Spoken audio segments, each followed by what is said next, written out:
And we're live. Excuse me, a little froggy this morning. Been froggy all day. I hope I'm not coming down with COVID. My daughter had it. I guess she's had it for about a week, and we still had her over for Christmas. We all had to mask up for Christmas. And yeah, that was a lot of fun, but hopefully we didn't get it. We'll see. What's going on, Clint? Clint was here early. It's weird, but it shows that the when I start the podcast, I haven't actually gone live, but I get it started and primed. I guess you could say primed up and ready just to hit the live button. But on YouTube, and I noticed, can't remember it was last week. Somebody got here early last week. 'Cause I primed it up early last week, like 7:20 or 30, and I can't remember who that was here.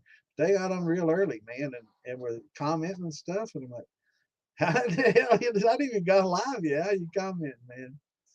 But I hope everybody had a great Christmas. Before we get started, there's a couple of things I want to say. Prayers for Jason Davis. His father-in-law passed away over the holiday, and also for Sean McKinney, fellow Shiner and fellow brother, passed away just a few days ago. Prayers to Amy and the rest of his family. Tragic loss, man. He was young and a Shiner and a grower. Good guy. Horrible. A lot of you probably know him. But yeah, John McKinney no longer with us. He was on the podcast a few times.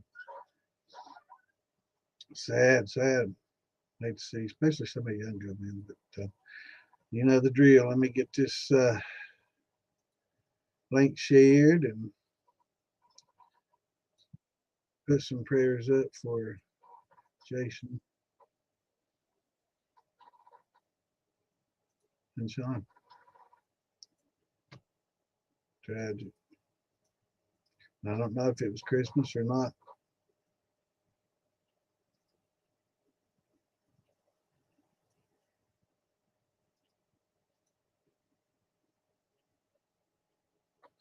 Horrible, horrible.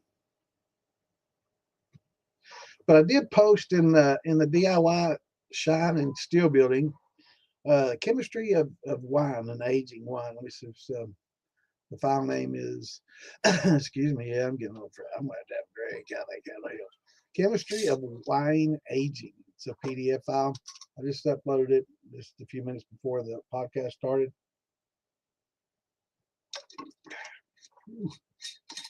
1:30. This is a blackberry pineapple combo. Interesting. Got a good flavor. 130 proof though. I need to boil that down a little bit. It's pretty strong. But yeah, it's chemistry of wine aging, and it talks about like I've been talking about how the organic acids and esterification and how a lot of these phenolic compounds age over time. But we'll talk about that here in a little bit. We'll open it up and have a look see, and it's in the DIY Shine and stuff page. I guess let me put it on the let me upload it to the militia page really quickly here as well. It'll be under the file section, so.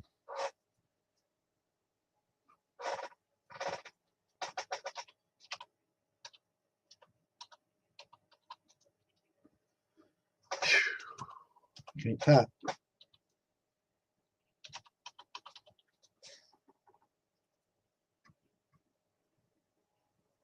There we go.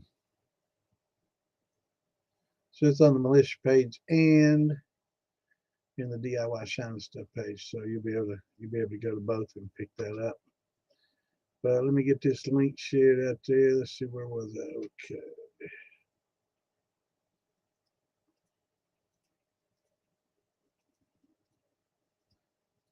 So I hope everybody had a good Christmas. I did. I had pretty good. Sad to see my daughter sick, but it was COVID. It was she was feeling weak and coughing a lot, but it's not like I'm not sure what strain it was or anything like that, but hopefully she gets to feeling better soon. But I wasn't going to put it off. I was like, she's had it a week. Surely by now she's not going to be too contagious. But so far so good. Other than my froggy throat this morning, I haven't had any symptoms. A little runny nose, so who knows? I might have it. For me, I had it before. I've had it a couple times, actually, maybe 2 or 3 times. And for me, the worst part for me is losing my sense of taste. I can't stand my food doesn't taste. I can't smell things. It's harder to make cuts. It's it really had a big impact on my nose, man, for sure. So hopefully we don't get the old COVID.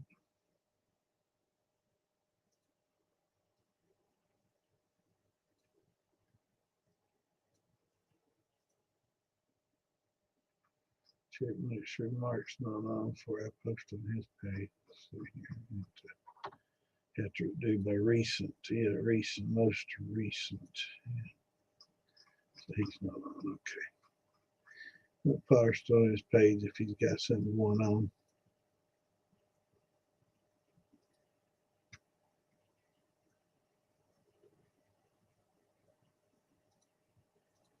Let me get these links shared. Yeah, sorry, Clint, I didn't get your message on the phone. I guess I left my damn phone up in the bathroom when I went up to use the bathroom. And I was playing my game, and I was in a hurry. I set my phone down, and I was in a hurry to get back down here and get back at the game because I was in the game when I did it, and I didn't want my character getting. I hit him somewhere, but it's people can find you and shoot you. So he was. I guess he's hidden well enough. I didn't get shot. It's a pretty fun game. It's a new game. Arc Raiders. I don't know if any of y'all ever played it or not yet, but it's a pretty fun game. For those who don't know, I enjoy playing. I'm like a little kid. I still get on there and play these video games like a man child.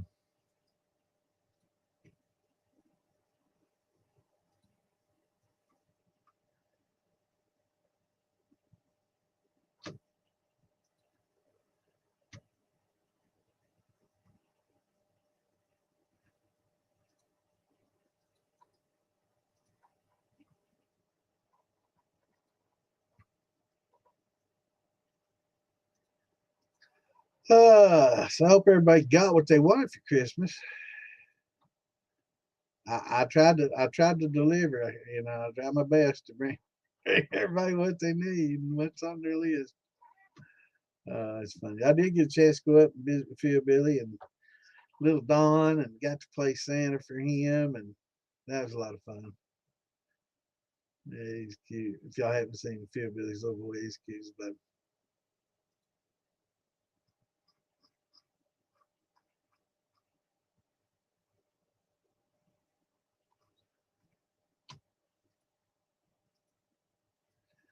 no Phil, I don't know. He's talking about getting rid of his pig. I don't know if y'all heard about that or not. Keeps getting out. Everybody keeps leaving the gate open. I told him you don't need to leave him have the whole yard, man. Make a little 10 by 10 pen in the corner and make a little pigsty. Give him a little coverage or something to get out of the sun in when it's hot in the winter in the summertime, and he'll be all right.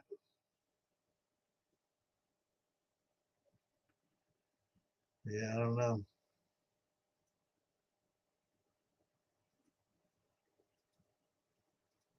So hopefully you'll get a little pigsty for it. Said he had a farmer that was going to take it, so I don't know.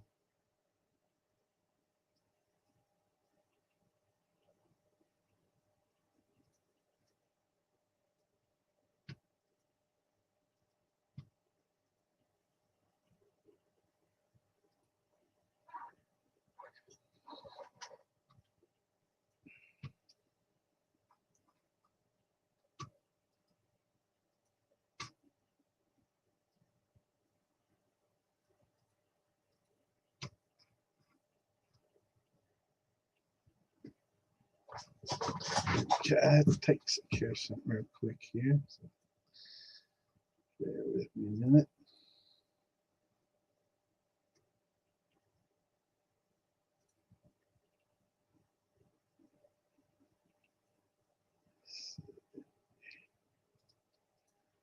Just a second. I have to do a little admin.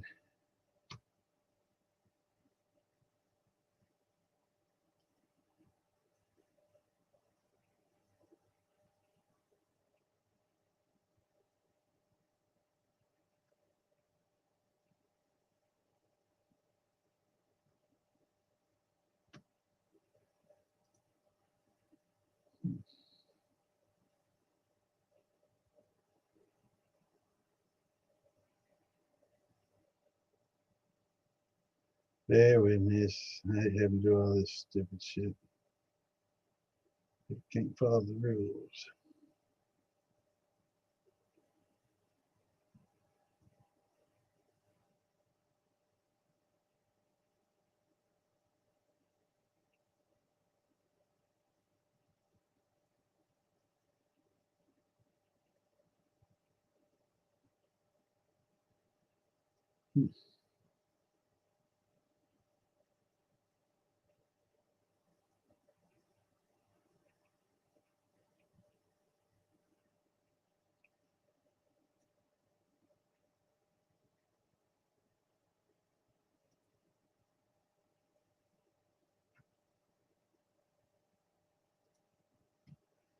Yeah.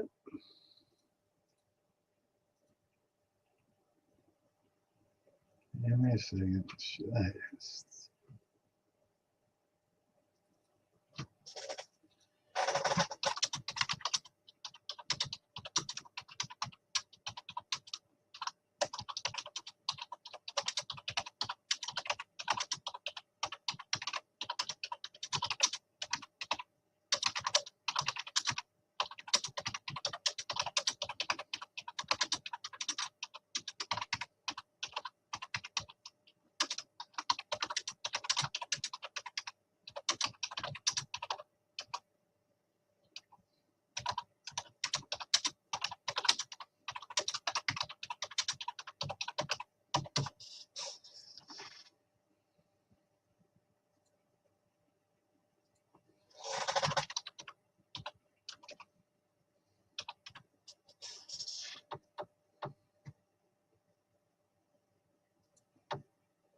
Yeah, all right.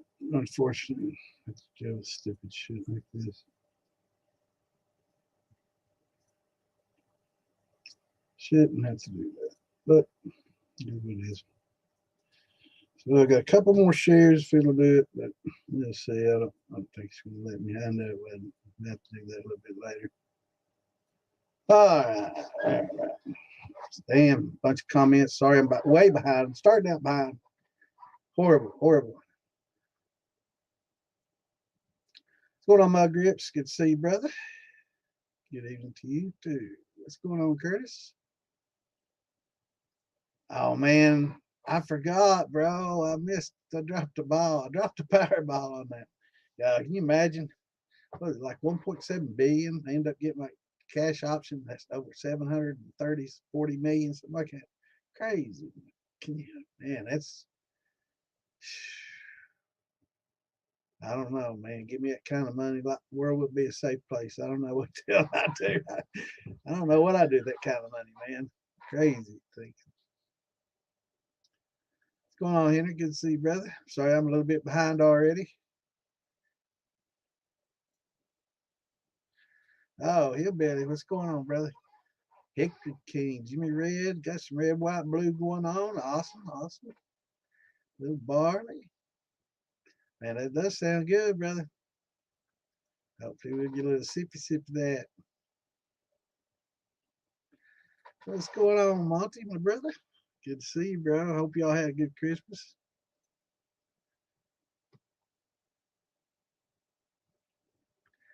Yeah, that was what that was a good Christmas present for sure. Well, Miss Lisa, hope you're doing well. And hope you had a Merry Christmas.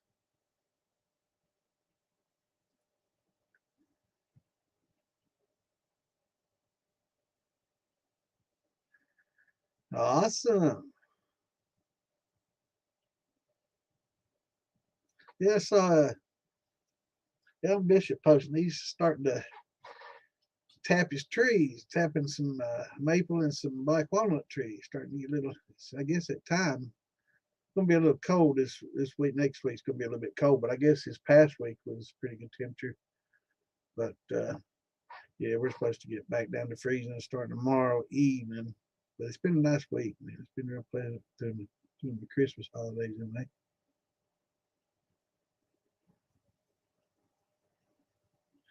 What's going on, Mr. Morgan? Good to see you, brother.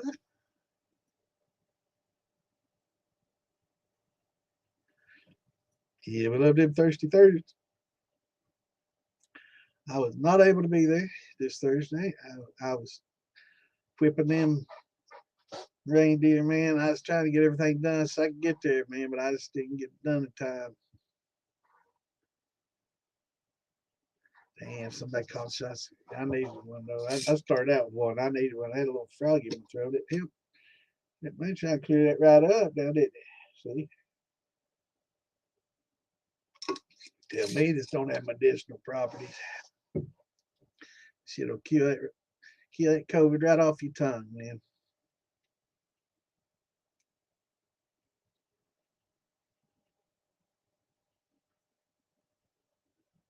All right, we got our first question from Clint. Now he's been reading up on wine and learn a little bit more about it. Should a beginner wine brandy make start learning with grapes or apple? I would say whatever's cheapest, in which case would probably be apple. Whatever the fruit you can start with, the cheapest is probably going to be your best, unless you've done, if you've done a lot of conversions, you ferment a lot, you're familiar with it, you're familiar with, using airlocks and keeping things sanitary. Because when you're making wine, one of the biggest differences is, open fermentation is no longer an option, right? Even well, if you're going to make a brandy and you're going to only just go through primary fermentation with your wine, it's truly not a wine. It's just a fermentation, fruit fermentation, a must for a brandy. Some people do it that way, and there's nothing wrong with it. Um, doesn't get as complex flavors and stuff that you will if you age it and go into secondary fermentation and put it under the airlock and age it for a while. But then again, you don't have to worry about the bacteria and things like that. You don't have to worry about using an airlock, and you can kind of open ferment or just put a cover over it to keep the fruit flies out and stuff. But so there's two different ways. You can do it that way, and you can make an okay brandy, and use some infusion and stuff, and get a decent brandy out of it. But if you really want, a complex brandy with some really multiple flavors, you want a front end and middle and back, and a lot of phenolics, then you really should try to age it and do a secondary fermentation under an airlock and go that route. But starting with a cheap fruit definitely would be my recommendation. If you can get some grapes real cheap, that's fine. Or just using grape juice, or apple juice. You don't have to have the actual fruit. You can get this 100% fruit juice. And I think starting gravity on those is like a 1040, 1045 on like the apple juice.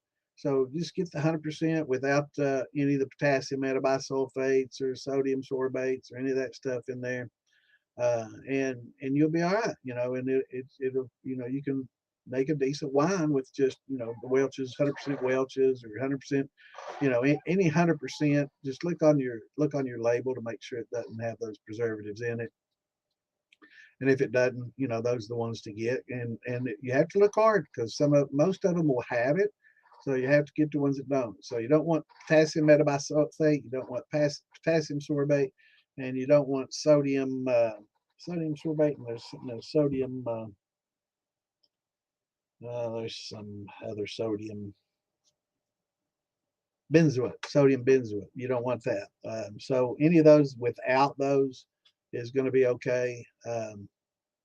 So you can definitely start with the juice, just the juice, and actually, when I do the grapes with grapes or apple with apple, I'll use some juice to go along with it, just help it along, right? So it makes it a little bit cheaper and increases your yield, and you don't notice any difference in your flavoring as long as you get that 100% real juice and with no preservatives added. Yeah, he is, man. He was there early, man. He was early. Hello, Nelda from Point Blank, Texas. Hope y'all had a Merry Christmas down there. Welcome to the show. So tonight we're going to talk a little bit about wine making and brandy makings for those that question why would we be talking about wine. This is distilling, so you have to make a wine before you make a brandy. And there's, like I said, there's a couple of different ways. There's many ways to do it, but there's either you'll do the primary fermentation and go straight into the pot after it ferments, or you can do a secondary fermentation, get it off that yeast and yeast bed and flocculants and get it. I use a siphon hose to siphon it over. Some people use pumps, some people just pour it over, but trying to get it off that yeast bed so you don't want a lot of that yeast flavor. And that's a good thing to do in any fermentation that is extended, right? So if you can get it off that yeast bed, you can save that yeast, you can use it again, and there's good nutrients in there, so that's all good. But separate it. So you don't want to get in winemaking, you really don't want to get a lot of that in brandy making. You don't want to get a lot of that yeast flavor because it's not good, and it's going to give you some off flavors. So. What's going on, baby? BPV, Barrel Proof Veteran. I like that name, man. What's up, brother? Hope y'all had a Merry Christmas. Tonight we're talking about wine and brandy. So we're going to talk a little bit about making some brandy but we have to start with wine. So we're going to talk a little bit about wine and nutrients. This is something a lot of people that use grains and malted grains and stuff, they're not really familiar with using a lot of yeast nutrients, because with most grain fermentations, you don't really need to add a lot. Wouldn't hurt to add just a pinch, like an all corn especially. But if you have, malted grains, you just definitely don't need any kind of nutrients to go along with the malts, because those malts have the yan and fan that we're looking for. But in most all fruits, they're going to be deficient. Some more so than others. Some will have yan and fan, but most all of them don't have enough. And I would add all my yeast nutrients at one time initially right off the bat, but I've since learned, I've been doing this about 10 years on the winemaking, but I learned over time that sometimes it's better to step your firm the nutrients. So as you go, add a pinch. As it goes a little further, add a pinch. As it goes a little further, instead of adding, let's say, a whole teaspoon, you do a quarter teaspoon, quarter teaspoon, quarter teaspoon, quarter teaspoon throughout the whole, week and a half of primary fermentation, and step feed it. And supposedly that prevents it from getting too active and overly active and overeating and getting too vigorous, because you're really in winemaking, because in winemaking you're drinking the mash, the must that you make. So there's a lot more care that goes into it. Now, if you're distilling it, that's going to be a little bit different story, because you can distill out a lot of those flavors and stuff. But when yeah, I do the grappa. I sure do, brother. That's one of my finest fermentation. Everybody that tries it loves it. I don't have a lot left, and I'm going to have to make some, but unfortunately, it takes a couple of years. I mature unless they use a box wine, which you could definitely use a good, white wine. Uh, as long as it's starting out with a good white wine, decent white wine, box wine is fine. You can start with that if you want to, cut corners and get ahead of the game. You can definitely start with that and distill, just distill some, white box wine, and that if it's sweet wine, it'll turn out pretty well for you, believe it or not. But yeah, it's definitely going to have to do some grappa for sure. I gave one of my last jars. I got a couple of small jars left, and that's the last of my grappa. I gave my buddy one of my last ones. He the only shine he'd ever had was just like plain old moonshine that wasn't cut well, and he associated moonshine with bitter, strong, not good. So I knew this. My buddy had never had good moonshine, so like there's a lot more to it than that, man. And he's like, I don't know, man. It's always been strong and bitter, never really tasted good. I'm like, I never had any that been made right and cut right. So yeah. What's going on, Mr. Palin? Good to see you, brother. 4 degrees there. Oh my goodness. It's gonna Sunday night is when it's gonna get cold here. So I got another day before I can bring my plants in. I had them in the foyer, but I was able to put them back out for a week and open up the foyer. I don't know where they're in big planters. I got to find a place for them here in the house somewhere. But freaking hoarder house, man. I don't have room for anything. What's going on, Cave Daddy? Good to see you. Yeah, man, I love it. Yeah, yeah, definitely should. Good time to cook some corn, but it's a good time for winemaking too. Wintertime, temperatures are down a little bit, and when you get in the mid to upper 70s, about room temperature where we like to keep it, most of us. Me, I'm not. I'll put a little space heater in a couple of rooms in the house, and I'll let it get cold as hell. And just wear sweatpants and sweatshirt, and as long as it doesn't freeze the pipes, I'm fine that way. But unfortunately, Miss Claus doesn't mind it either. She doesn't mind that. But it's a good time for winemaking. If you can keep your house room temperature mid 70s, mid to upper 70s, that's perfect temperature for winemaking and the wine yeast. Awesome. Gotta get you some bad mo's. I got me a bad mo. Yes, sir. Got me a bad. Actually, no, maybe it's over there. Here at the bar now. Yeah, gotta get your bad mo's. Those are good barrels. Yeah, grapes are complicated, but the beautiful thing about a grape is um, they age well, and they can age for a long period of time, and they tend to get better over long periods of time. Whereas a lot of people don't realize that. They think all wine gets better with time, and it doesn't. So the some of the wines that are maybe like cherries, those do pretty well. Those age well and age over time fairly well. But like apple wine, no. And plum wine, I make plum wine, and no, after a year or two, it starts degrading. So not all wine, is primed to age over long periods of time. So uh, you know, definitely have to do some little research on each different thing that you do ferment. There's a lot of different, fruits. I guess we can go through the different types of fruit and do they age well. Maybe a good graph to put up here and find for y'all, but not all fruit does. And I've noticed my plum wine. I do a plum wine and I make a plum brandy, a Silvovich. But some of the plum wine that I kept, it was good. And then after a few years, it's not near as good as it was when it was a year and a half, 2 years old. So it's definitely going downhill, and it's probably going to go into boiling pot and get turned in some Slivovich or mixed brandy. Probably, I think I'm going to do a lot of the some of my wines that are starting to, you know, uh, oxidize and go bad, right? So if you got any wine bottles in the refrigerator, you know, you can dump those in too and just make a big mixed brandy, which is what I will. But yeah, Welch's grape concentrate. Yeah, but you get the juice or the concentrate. One thing I do love about the concentrate is you can add it to juice, and instead of having to add sugar and to bring up, you know, the starting gravity, because most of them, your fruit juices are about 1040, 1050 tops.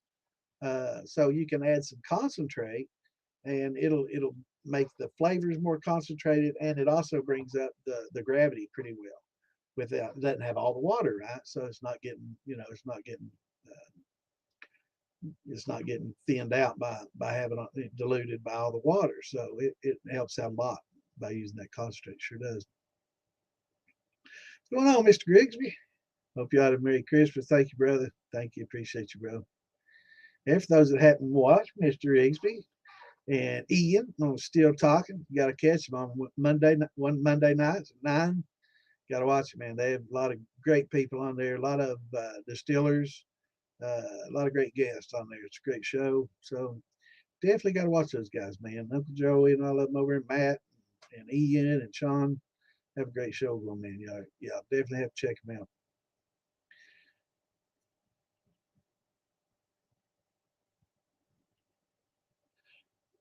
Right, and it does, you know, especially I've noticed that with like dark grapes, and I've noticed it now a lot of times. It comes down to yeast selection. Certain yeasts will give you a little bit more of a sulfury, you know, sulfur, and other yeasts that are kind of designed to help prevent some of that, right? So it's really critical in yeast selection. Also, um, keeping everything, all your parameters really tight. Keep your temperature really tight, pH, your nutrients, step feeding, not overfeeding initially. Uh, if you stress your yeast, that tends to create some of these sulfurs, but it tends to happen a lot worse with specific dark fruits for me. So my plums tend to do it. The dark grapes tend to do it a little more so than the others, but yeah, you can run into the sulfur smell with anything. And if you're making the into a brandy, and if you do get that sulfur smell, a lot of times with your wine aging will, over a long period of time, like for the secondary, during your secondary fermentation, and we'll read about that in the PDF file that I uploaded. If y'all check it out, a lot of that sulfur will end up being a sweet taste over long. So it will correct, and it'll help things. But if it has a real strong sulfur, really strong sulfur, probably best to distill it. And definitely, yes, you definitely want to run that through some copper mash, and it, in having copper in your vapor path for your distillate is becomes even more important, especially making brandies. Because you do run into quite a bit more sulfur with the fruits than you do with your grains. What's going on, Mr. Dan? It's good to see you, brother. Good to see you. Hope y'all had a Merry Christmas, my friend. Yes, sir. We love us some grappa.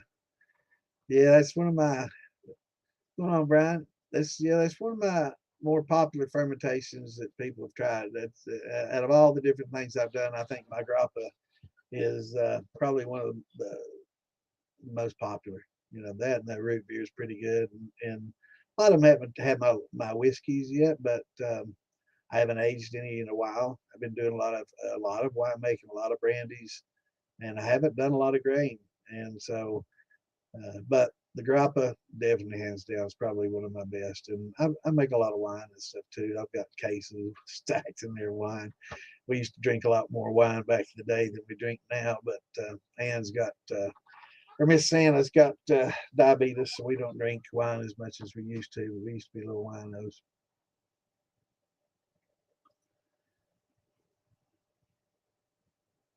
But yeah, I don't. I will say, hey, what's going on, Mr. Meredith? Good to see you, brother. Hope you all had a Merry Christmas. I love the videos that you made. Those AI videos were funny as shit, man. I loved them. I love those, man. Keep them coming. They're funny as hell. I will say, Cave Daddy, that my grappa is not a traditional grappa. I did do a traditional grappa uh, when I did my other grappa. You know, of course, I didn't use grape wine grapes, which would have probably made it even better. But I got some big ass um, table grapes, Welch's table grapes, and I got a really good deal on them. And so I loaded up on those, and I made quite a bit. But I made a lot of, you know, pressed them and everything, and got my juice out of it. And at the same time, I'm like, you know, I'm not going to throw all this pulp and stems away. I'm going to save this pumice, right? That's what they call it. I'm going to save all this and do a traditional grappa with that.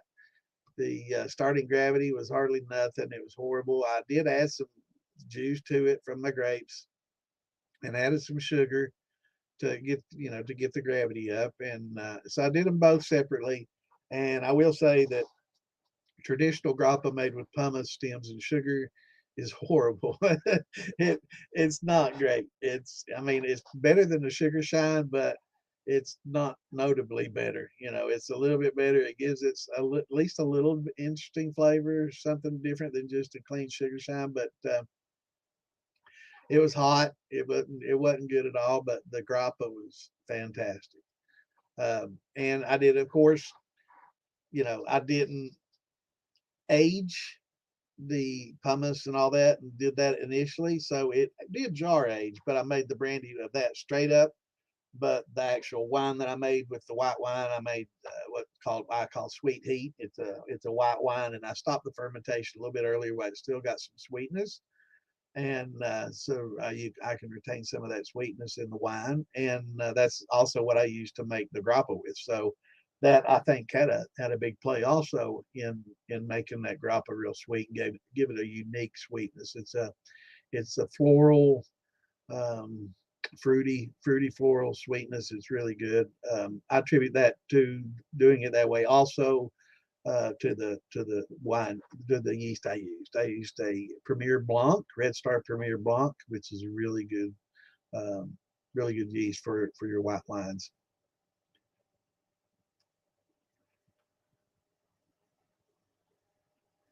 Have I ever mashed in nixtamalized corn? Well, you stumped me on nixtamalized. I'm not sure what we're talking about.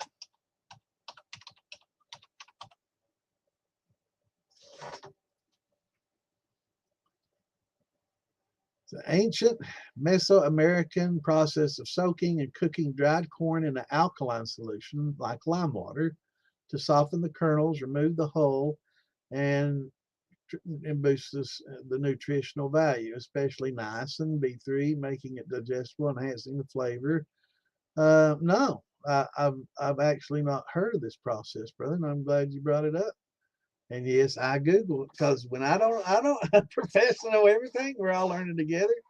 But yeah, that sounds very interesting. I have heard this. I have actually seen this before, but I forgot. You know, I didn't remember what it was called, but I do now that you mention it. You know, the lime water and all that, but I don't. I didn't know it was called nixtamalization. But yeah, I've never tried that. I have seen that in a video. I'm not sure. I don't think that they were making shine with it, so I don't think it was a distilling video. Uh, but yeah, that's a new one on me, and glad you brought it up. See, now we're all learning. We're all learning together. But no, it sounds very interesting, and it sounds like it makes some pretty good shine too. They use it a lot for making the dough for tortillas and tamales. So I guess it's a process involves boiling corn and lime, soaking it overnight, rinsing off the hull, and then grinding the soft kernel, yeah, the germ inside into a dough. That's probably really good. Yeah, very interesting. Starts with dry maize. There's a little video on it. Maybe we'll show that little video here in a little bit, showing how that process is done. But no, I've not tried that, and it definitely sounds interesting. So It's definitely going to be something I will try. Thanks for sharing, brother. See, we all learning. Yeah, it is. It's rough as hell, man. Basically, it's a sugar shine with a little bit of grape juice, and the skins make it bitter. So the white grape skins are bitter, which is why you want to get them off your wine right off the bat. Right now, for the dark grapes, you want to leave those skins in because that's what gives the wine its color and gives it a little bit of bitterness. So that's why a lot of your red wines and your darker wines have that bitter, um, I guess tannin type flavors because of the skins that are left in to get that color. Because once you take the skin off the grape, well, is they're all about the same color, right? But that skin is what gives it the color. So you have to leave those red skins and dark black skins in for the wine to have that good coloration to it, right? But with your white grapes and your white wine, no, you want to take those off after. Basically, what I do is there are. That's good to know, Alan. I've not. Have you ever tried it? Hey, brother, doing good. Hope everything's well with you as well. Have you tried this nixtamalization for any of your distillations? That's I have heard of something, but it was like I say, it was for cooking, and I think they were doing it to make the actual flour that they were using for tamales and stuff. So I've never done that process for distilling, but there are some distilleries doing that. Very interesting because I would say that would make for a unique flavor. Definitely something that's new to me. I love that's why I love the show, man. I'm learning, and a lot of times people bring in stuff like this and something that I'm not familiar with. So yeah, it's awesome.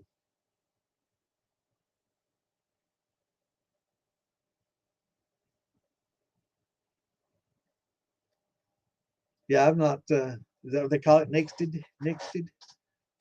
Cool. See, I was saying I don't know. I don't profess to know it all. I love learning new stuff, man. So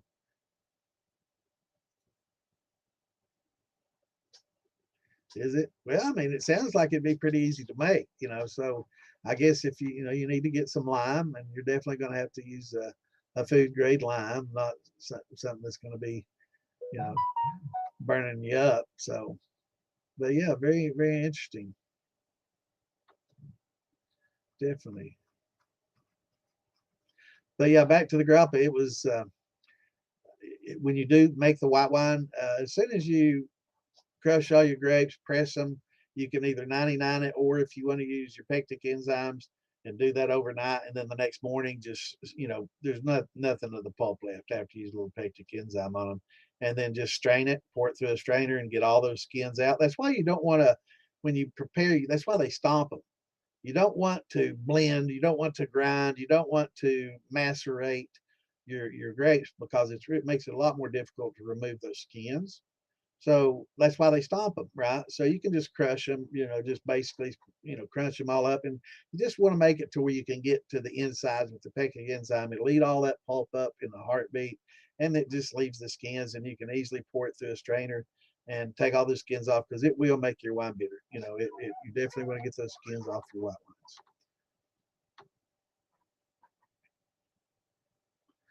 That'd be interesting. Little rye. Definitely would add little nutrients to it and, give it a little peppery taste. That'd be interesting, for some wine for sure. Yeah, corn cob wine's another thing. That's another one that's similar to that.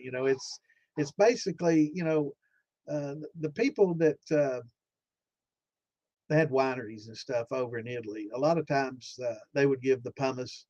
Uh, they didn't have as efficient extraction methods as what we have today back in the old days. And I'm talking about old Europe.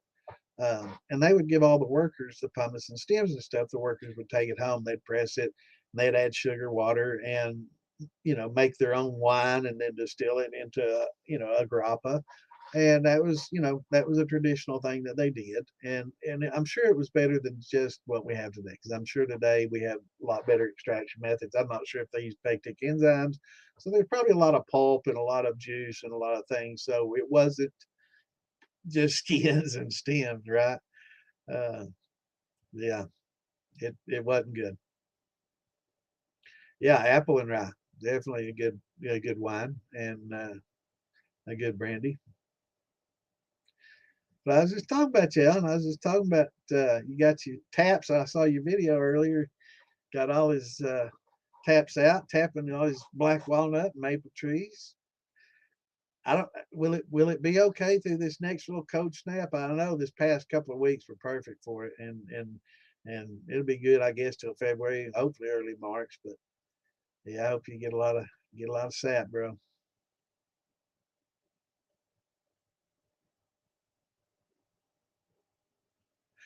I've not done it to the wine. Actually, I guess you could add it to the wine.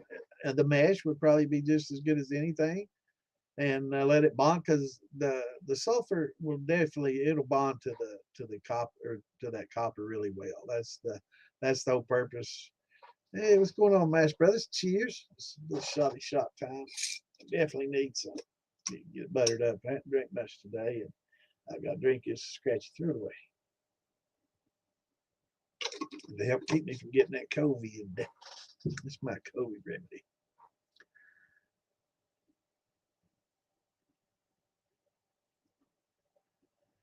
Um, it depends. I like making my grappa with the white grapes. But no, you can make brandy with any grapes or any fruit. Any of the fruits out there that you can make a good wines with any fruits or any brandies. Get creative.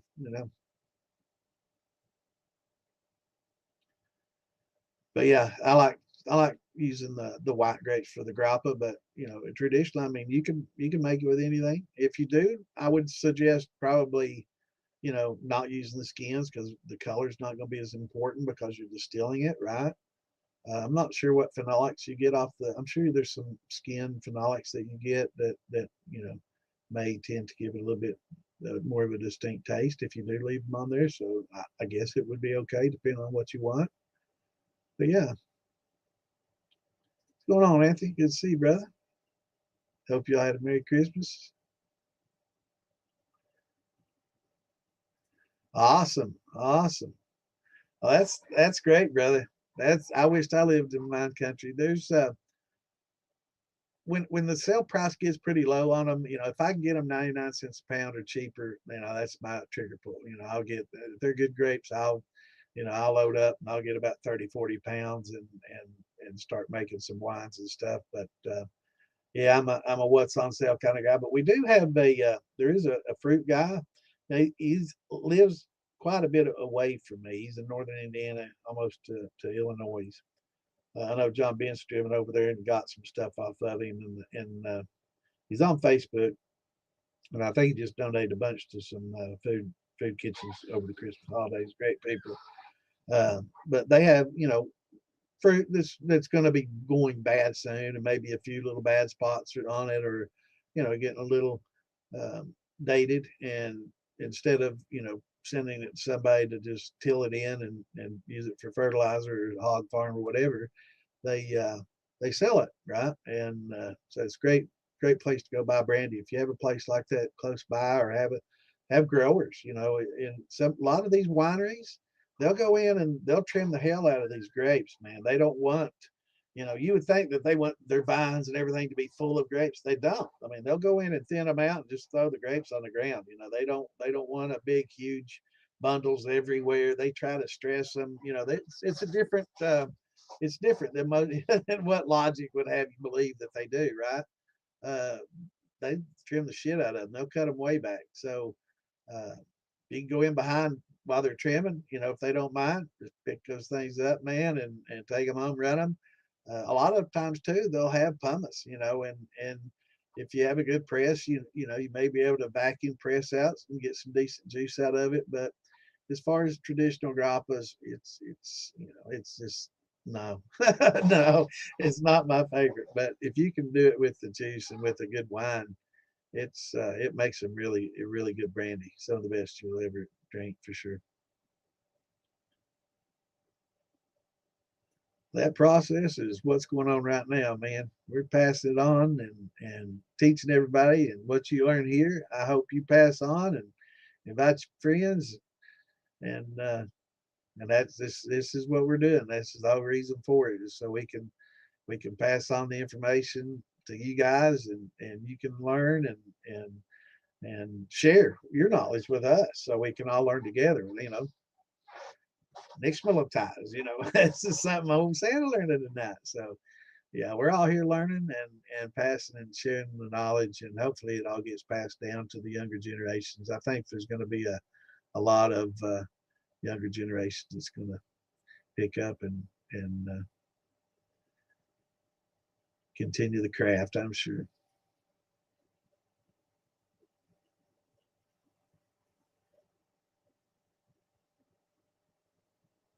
Yeah, definitely want to try some of this nixtamalized corn liquor though. That sounds interesting. I wonder how it makes it more unique in the flavor, you know, because I'm guessing that husk probably has some bitterness to it, right? That if you can get that out of there, it may lose some of that bitterness, but I don't know. Lime may add it back in. I'm not quite sure. You've not tried it yet either.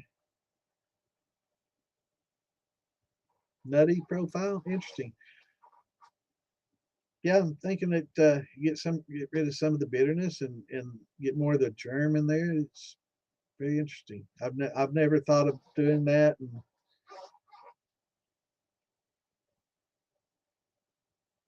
right, right,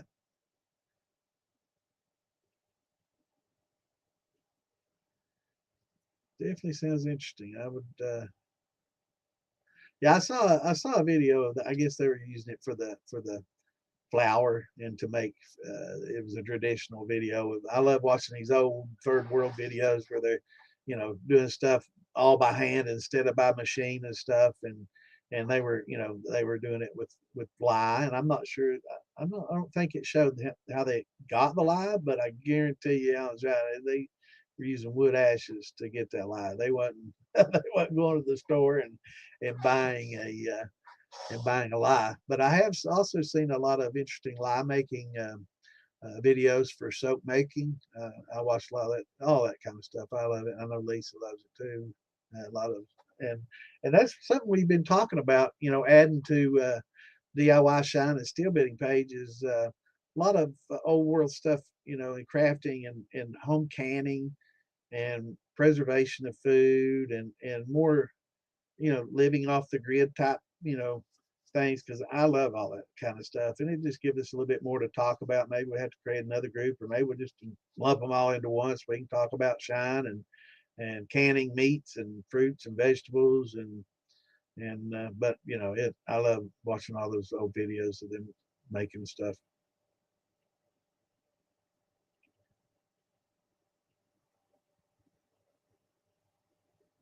Yeah, yeah, and some of those videos were Native Americans that were doing it.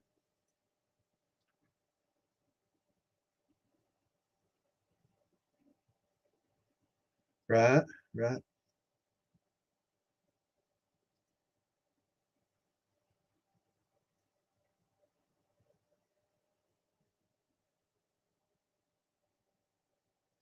right. So they're just getting at that germ in the middle and getting rid of that husk. I bet that husk probably does add some bitterness.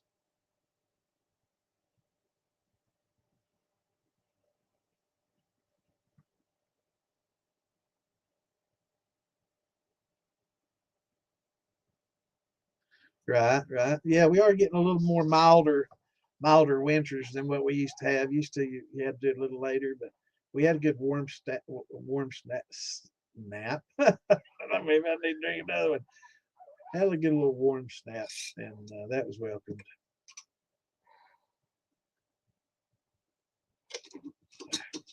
Yeah, I was wondering how they reacted to the cold. I've never done tapping. Never have, but I've got some. woods full of maples and probably definitely some black walnuts in there too, but mostly lots and lots of maples trees up in the eastern Kentucky. It's a good drive though for me. It's about 2.5 hour drive, and it'd be tough to, it's not real convenient. If it was like in a mile, 10 miles, 20 miles away, it'd be, but it's kind of hard to tap when they're that far. But yeah, it's very interesting. And I like the process and how they uh, boil and cook off all the waters out of the sap. And I was thinking about doing that for watermelons and some of the fruits and stuff that are really heavily watered down. But I didn't get a chance to do it when I did my watermelon uh, brandy, and it was horrible anyway. I don't think it would have helped much.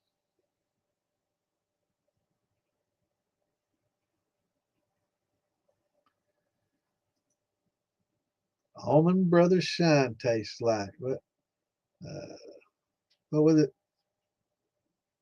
What was that?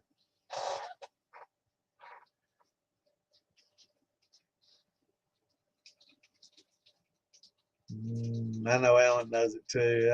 I used to listen a lot of. What was that? Mm,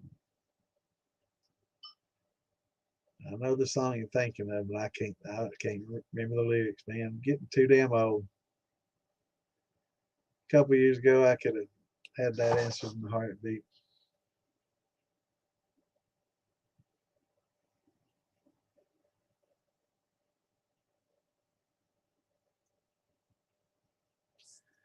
You know, I've been thinking about just take a string and use an air hose, or air line, air compressor line, and tie something on it and blow it through your worm. And then you've seen those bottle brushes. Get an oversized bottle brush and just tie the line to the end of that and just pull it through and just keep circulating it. And I guess you could tie it both ends and just pull it through. And as it pulls through, just keep circulating the path, right? And doing it over and over and over again. I guess you tie the string to both sides of it, right? And I was thinking about making something like that and selling it at one time. Uh, but yeah, it's one of those ideas that never come to fruition. But it's like a bottle brush and just blow the line through the copper coil, and then at the other end, just tie it to each end of the bottle brush and just pull it through, along with let it soak first, and then use that to kind of scrub and clean some of the green off the oxidized. But I think that would work pretty well if you could do that. Just keep pulling it through several times. I was thinking about, maybe making a drill with a wheel and just kind of circulating it and just kind of doing it fast, and just go all the way through the worm out, all the way through the worm and out. But if you could do something like that, hopefully one of y'all invents it and sells it on. I've thought about that in the past doing it, but I just think about a lot of things that never I end up doing.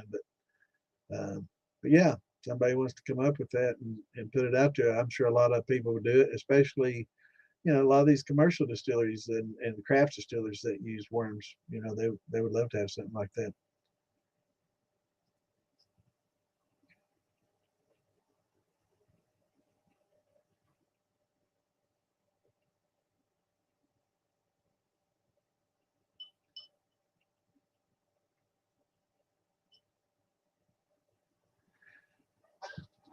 Yeah, I think citric acid works about as well as vinegar, and it's a little easier, and you can concentrate it.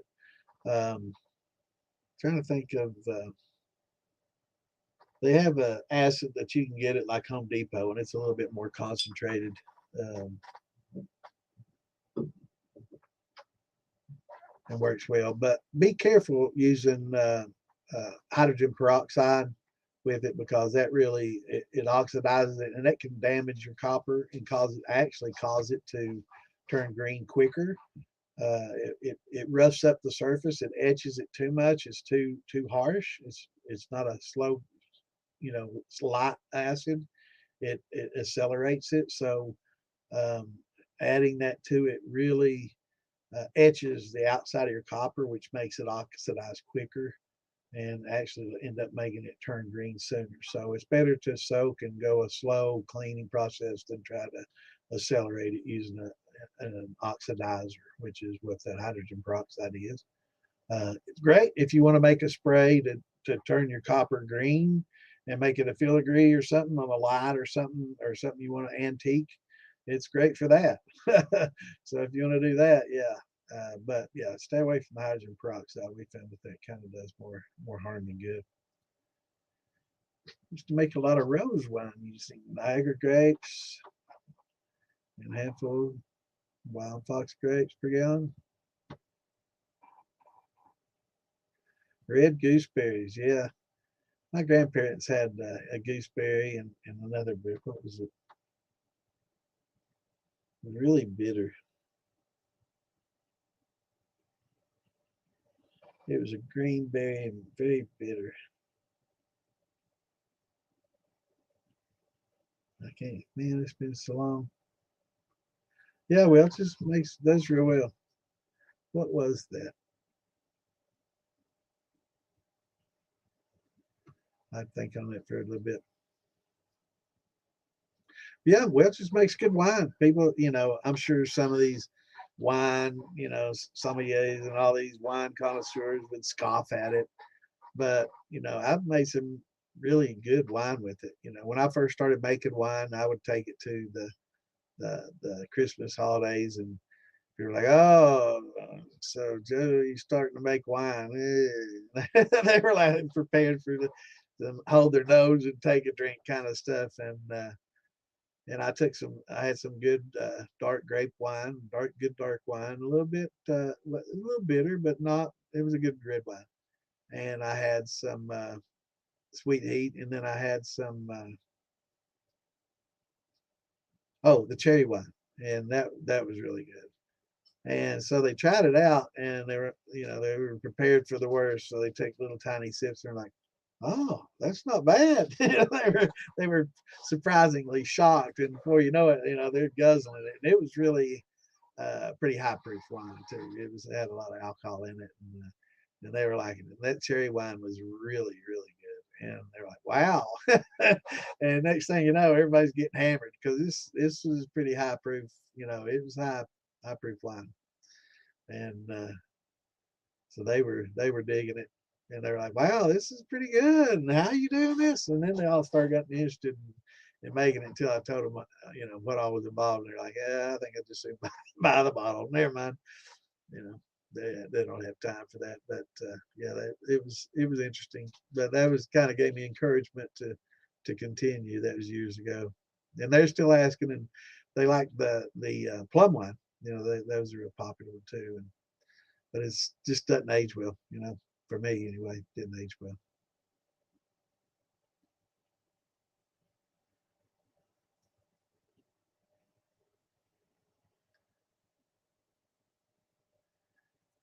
Some 1970. Well, did you store it on its side? Was the cork kept wet? As long as the cork is wet, it's my understanding that it'll be fine. But if you store it standing up and you allow your cork to dry out, then it over time it can oxidize and get air through that cork, believe it or not. But it should be okay as long as it was on its side. Yeah, I had some good wine that I brought over from when I went to France. I went to France when I was younger, and brought back some good Bordeaux wines and stuff, and learned how to store them, and on their side.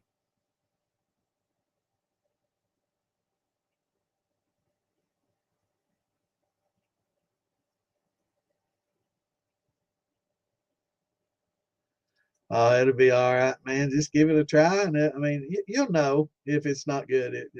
You probably know by the smell. And when you pour it into a glass and start looking at it, if it's gone bad, you'll know. If it's oxidized really bad, you'll know. But I've also seen some really interesting how they put these when they pull the corks off some of these really old wines and stuff, because these corks will just crumble, right? So they have special ways to remove them.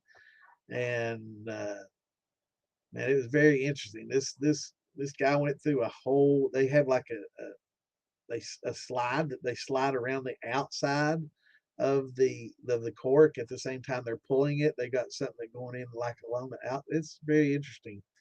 And trying, and then the cork, sometimes it'll break and it can crumble up. And I guess, but yeah, it was a real big deal. And the way the dude was doing it, I would want, if I was spending $1,000 on a bottle, I would want it open in front of me. I would want to see the theatrics and all the stuff that they went through to get that cork off, because it was something else, man. It was, I mean, it was a big deal and very dramatic. Will it come out? Will it break? Oh, Dermo! Oh, it came out good. Now you get the oohs and ahs. I would do that in front of the purchaser. Of course, I guess they don't want them to see it if it messes up. But yeah, if I'm spending that kind of money on a bottle, I want to see that cork come out.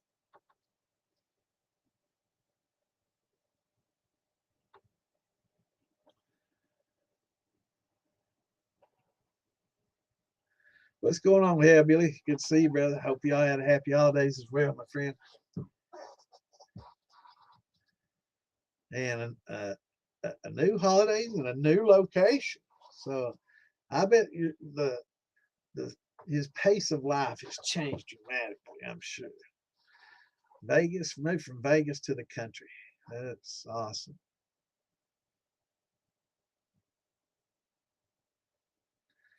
Soul shine. There you go.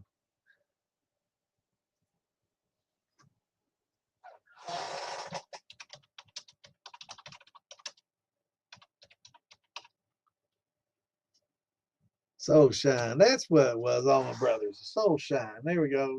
When somebody says soul shine, I'm like, I think that's Almond Brothers. That's the answer. And then I had to Google it to make sure. And I like, I think that is it.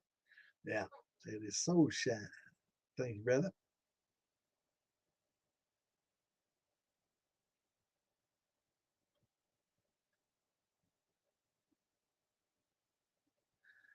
He's been moving. How's it going, Patrick? Good to see you. Can you break down how the proofing of the final product works?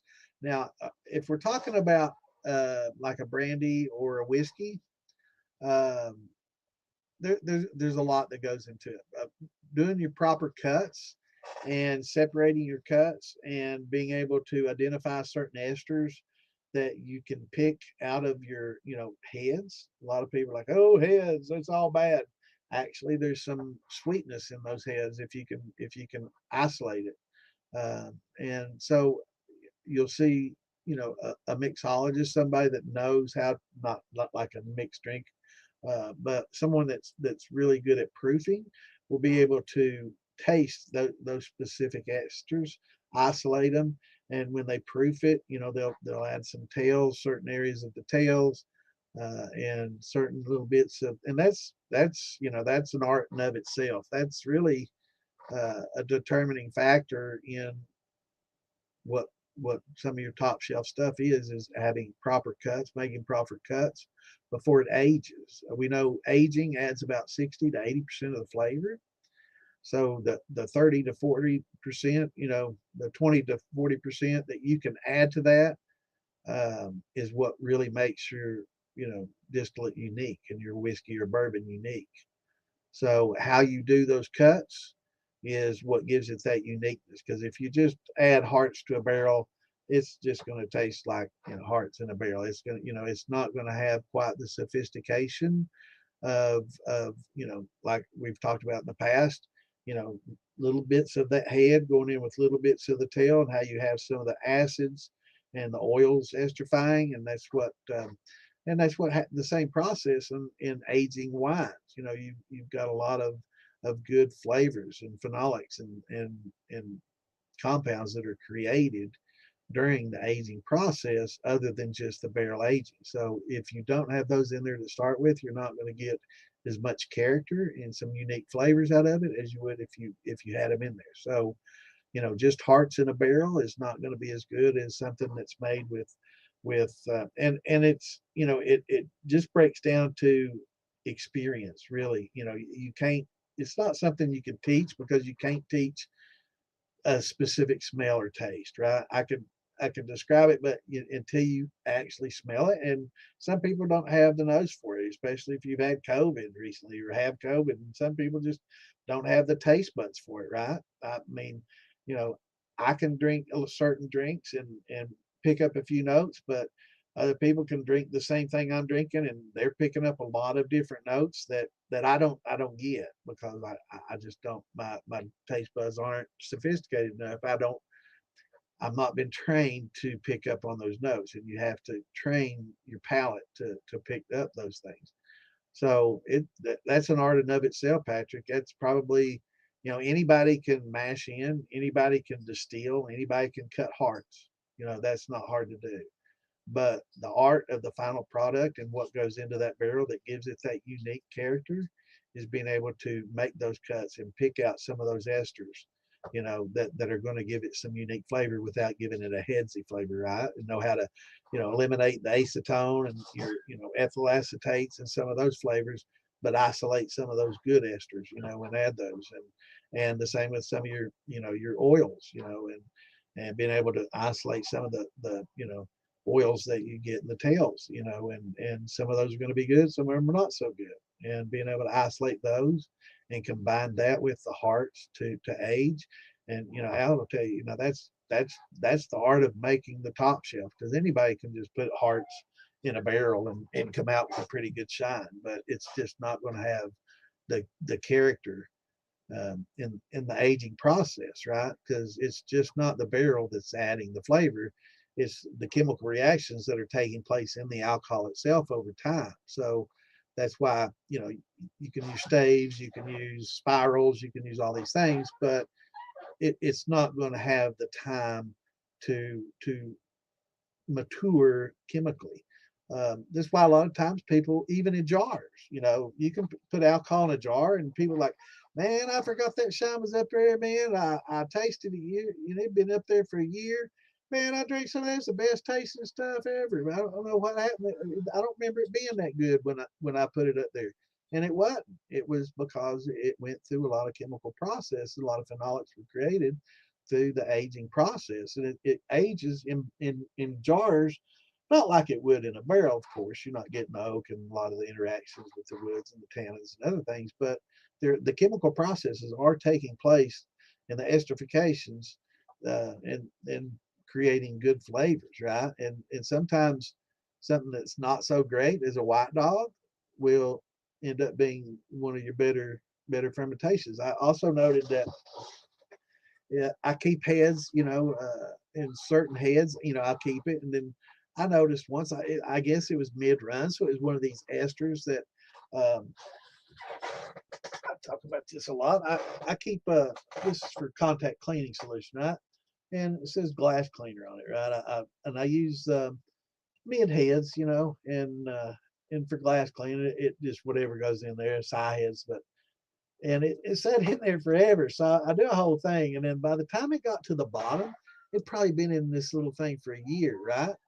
And man, I would squirt it on a well, here's one that I squirted earlier to clean my glasses on a Kleenex, and I was smelling it. I was like, damn, man, that smells good. It used to smell like acetone and other headsy, and it's horrible. But man, and after a while, and it's because those chemical processes were taking place and actually making some damn good smell. I wanted to drink it, but it been stored in that plastic, and I'm really conscious about microplastics, and I know it was full of microplastics. I wouldn't dare. But man, it smells so good. I wanted to taste it, And I actually might put a drop on my tongue. But yeah, so that's it's an art in itself, Patrick. And a damn good question, and it's something that you have to experience. And I guess if you would have to be brought into an environment with a master distiller or somebody that was a master at making these cuts, and to taste a lot of these things that they go in. If you even on Master Distiller the show, the ones that are very knowledgeable, you'll see how they'll sample some of their heads and some of their tails, and they're mixing little bits of this and that, like a mad scientist, and that's what they're doing. They're just picking out different different good, and that's why making small cuts sometimes in smaller vessels instead of making your cuts in big huge quart jars or something. If you put them in little half pint jars, you can kind of isolate those things a little better while you're learning. Definitely a good way to learn and be able to isolate some of those interesting flavors. Damn good question, though. And that's what we're going to talk about too in winemaking. How a lot of and I uploaded it for those that don't know. I uploaded this. There's a file in the DIY Shine Stuff and the Militia page. It's called Chemistry of Wine Aging, and it talks about the same things. There's a lot of things that are created during the aging process, and it's the same thing with brandies or whiskeys and other distillates. It's very similar, if not, well, some of them are exact, of course, like in the brandies, how they mature. But same processes, a lot of the same things that are happening there, happening in liquor in the jar. And I know if you've done it this long enough, you put some okay stuff in a jar, and you just drink something else, and if you're like me, a lot of times it doesn't get a chance to get old, but I've been making a lot of different brandies, so I've had a lot of my brandies have a chance to mature, char mature. It definitely helps for sure.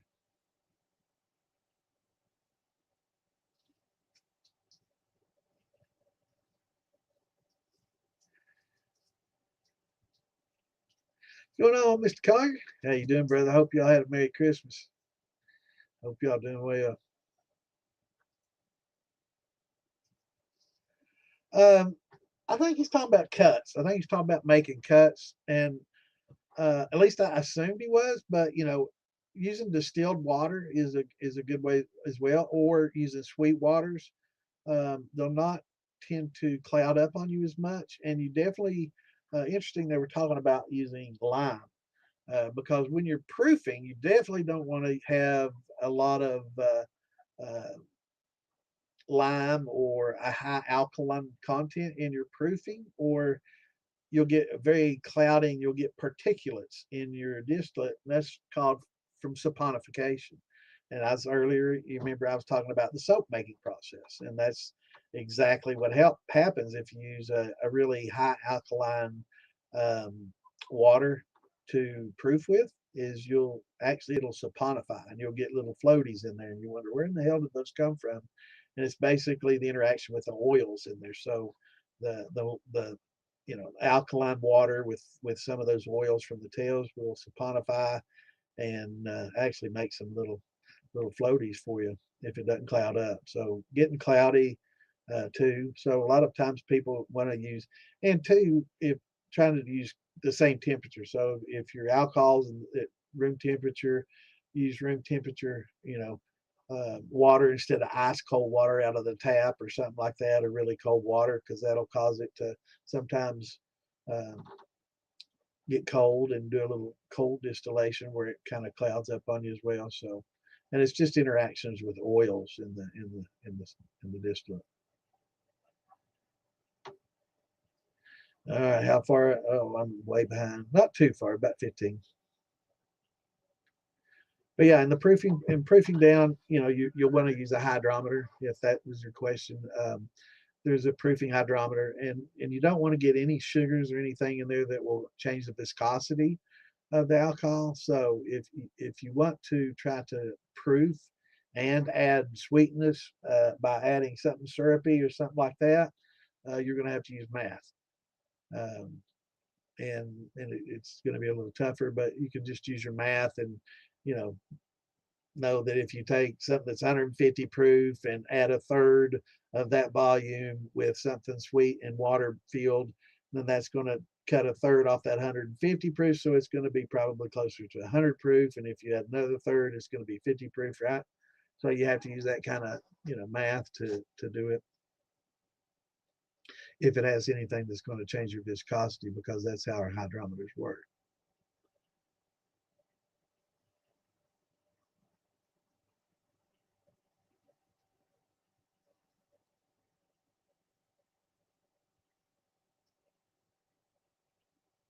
Yeah.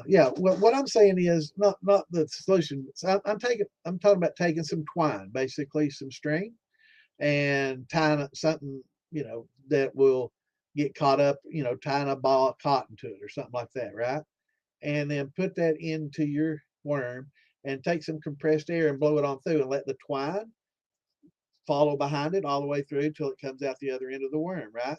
And then untie that ball of cotton or whatever and tie a bottle brush. You've seen these bottle brushes, and on one end it'll have a loop, but if you can take some bristles off and put another loop on the other side, and then tie the string to both sides of the loop and just pull that brush all the way through, and then you can add your you know as your acid water, your citric acid water to that and scrub at the same time. So you just keep continuously pulling this bottle brush through your worm and keep brushing it. That way you can get a little bit of scrubbing action instead of just soaking, right? So if you get some tough oxidized, green stuff, field green built up, you can just pull that through. Yes, it is time for the shoddy shop. I'm starting to get a little raspy. Yeah, and I think I was actually going to do that as a little invention, but I'm sure somebody's done it already. If not, they will tomorrow. Hope they do. It'll definitely be, for people that have worms, it'll help out a lot. But yeah, just take your bottle brush and blow that twine through all the way through and tie it to each end of the bottle brush and just pull that brush all the way through your worm and use that brush to help scrub, right?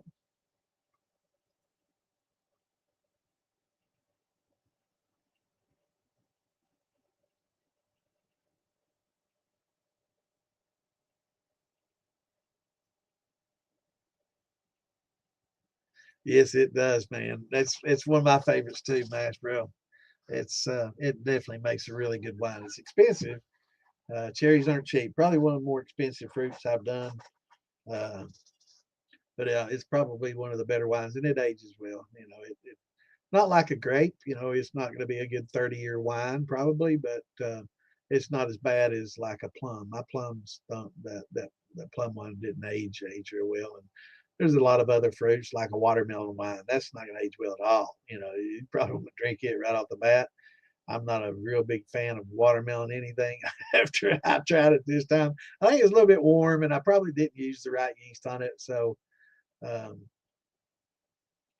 that it didn't turn out well, and it didn't make a decent brandy either. The wine sucked, and the brandy was just as bad. It was something I'll probably not do again. But there are a lot of good fruits out there to make good wines with.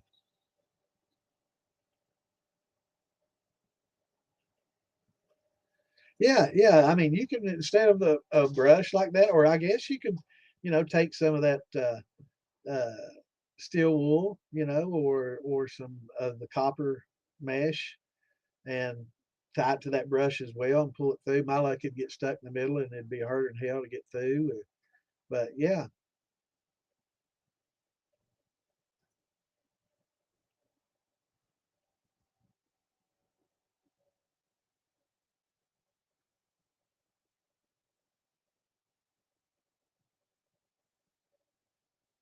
right on. Now that's speaking from experience right there. I've done the same thing, my friend.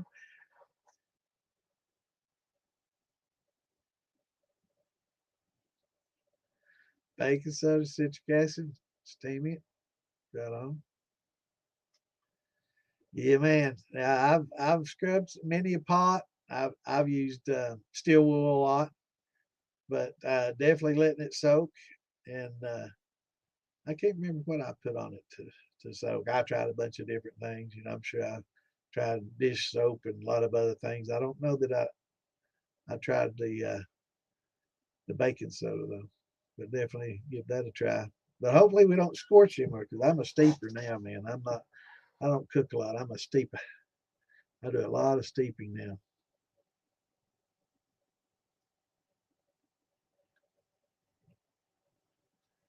Yeah, it is. It's you know if you want to be traditional, and I will say if you do make a lot of brandies, having that copper pot is really nice. But if you deal with a lot of grains and you deal with a lot of neutrals and things like that, it becomes less and less critical. But Yeah, in the cleaning. That's the biggest. That's the only bad thing about copper is the maintenance. Other than that, everything's all plus plus plus benefit to it. It heats more evenly. It pulls sulfurs out better.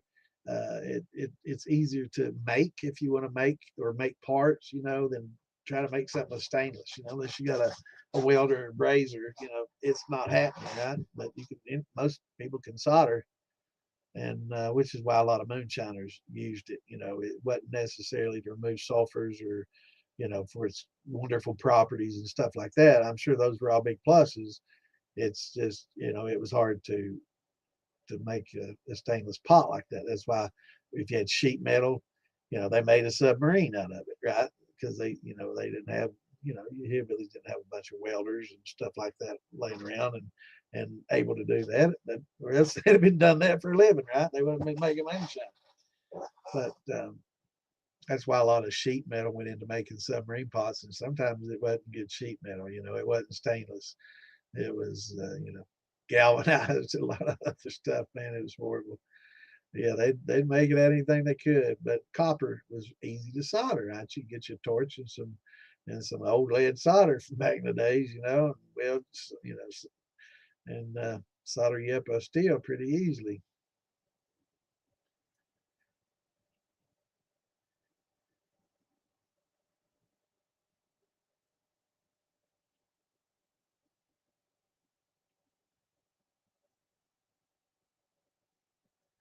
Yeah, yeah, I was talking about you where I'm shaking.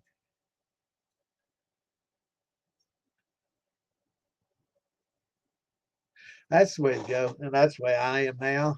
I mean, I've had copper pots in the past, and I'm going to have the. And again, I mean, I've got a little TIG welder and stuff, so I might try both ways. But I'm probably going to make some little copper infusers, uh, get dual purpose out of them. Help remove sulfides as I'm infusing flavor. So to kind of get a dual use out of it. Plus, the simplicity of making them is going to be much greater than trying to TIG them together. So I might TIG where the stainless and copper meet, and use some copper wire to TIG that. I got me a little plasma cutter for Christmas, a little cheap plasma cutter, little pretty nice little unit, 60 amp, I guess. Pretty cool. Hadn't had a chance to use it yet, but that'll be pretty nice to cut some kegs and put some ferrules on it. I also got a for Christmas. I got a element, a heating element from Denord, a stainless element, and got me a SCR and some little meter, and I want to try to build me a little box, and I want to try the electric thing, and I'm going to start maybe converting some kegs, over and putting some ferrules on kegs and putting some, 4-inch on the top, a couple twos on the bottom uh, for elements and drains. So he's gonna do a little hobby stuff in the garage, but I gotta clean the garage out first.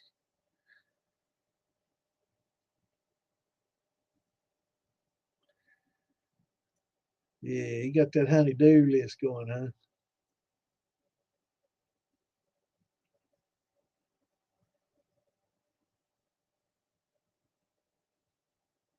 Yeah, and it's an art, learning to be able to make those cuts is definitely an art done by.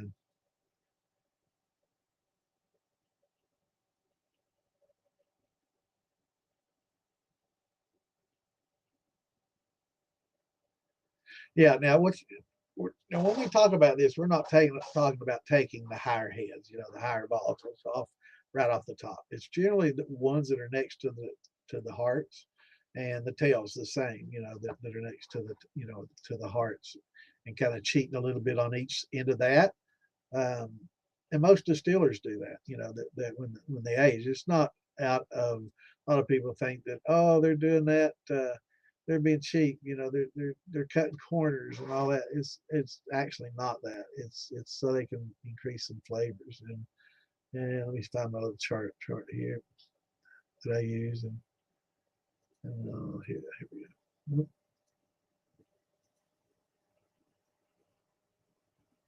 There you go.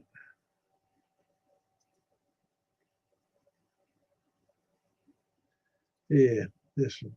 So instead of just using the 8 through 14, that makes a great white dog, and it makes a great something that you're going to drink straight out of the tap. Fine, right?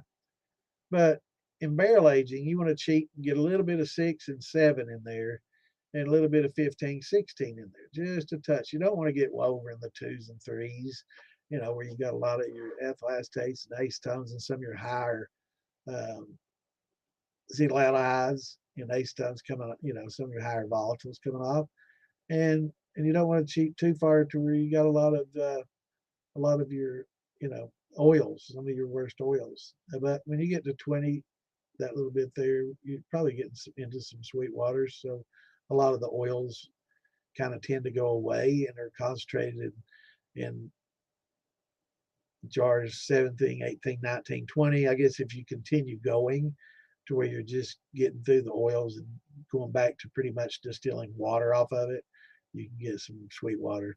And but yeah, cheating a little bit to get some of 6 and 7 in there along with 15, and cheating maybe into 16 with a little diffusal oils. Uh, Over time, those age well, but it's not going to be a real good blend straight up and as a white dog.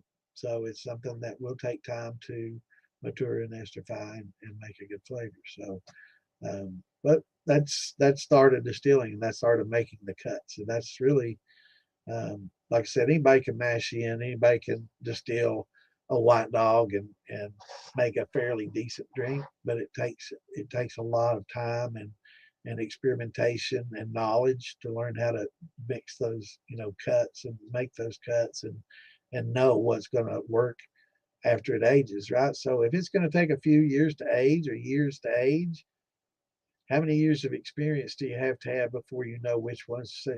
Yeah, we're talking.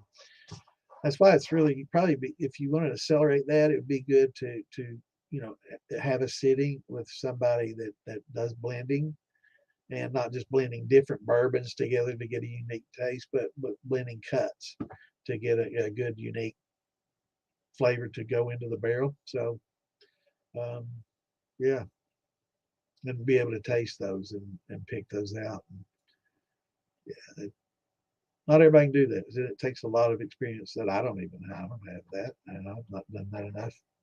I make good cuts, and I can pick out some good esters, and that's why at certain points when the heads are coming off, I'll use smaller jars to catch a lot of those, so I can try to isolate some of that.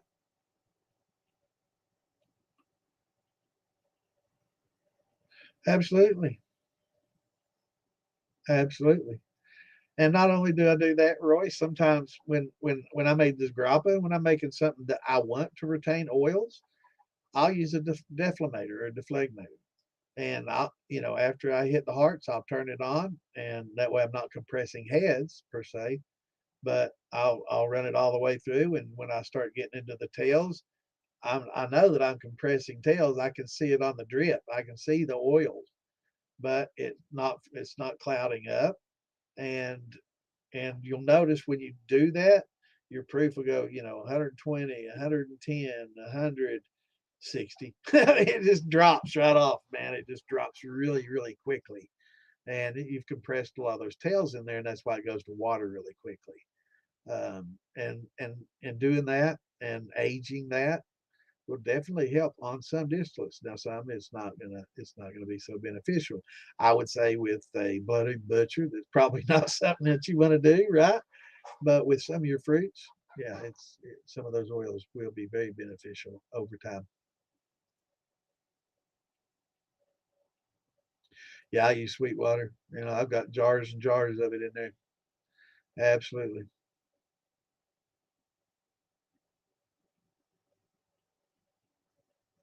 Yeah, and those help a lot too when you're mixing. Like I was talking, when you're mixing, something with some sugars in it. But it's math, or just use a hydrometer. Either or works. If you've got a given amount of liquor at a given proof, that you can add a proof of especially like if you're using sweet waters, because a lot of people A lot of people think sweet waters are going to be necessarily sweet flavored, and it's not. That's not the case. It's just sweet because it has alcohol still in it, and it also you're having something proof down where you're not going to get a lot of clouding, as much clouding, but at the same time you're maintaining a little bit more proof too, because it's it's still 10-15% alcohol in there.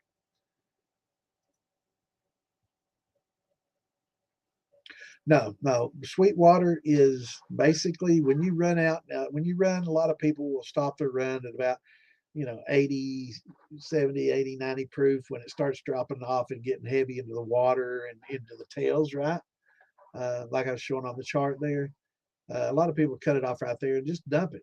Just dump it. And it's crazy to me because, you know, right there in jar 15 and 16, that's 80 proof, man. That's what you're buying in a jar of alcohol from the store, 80 proof liquor.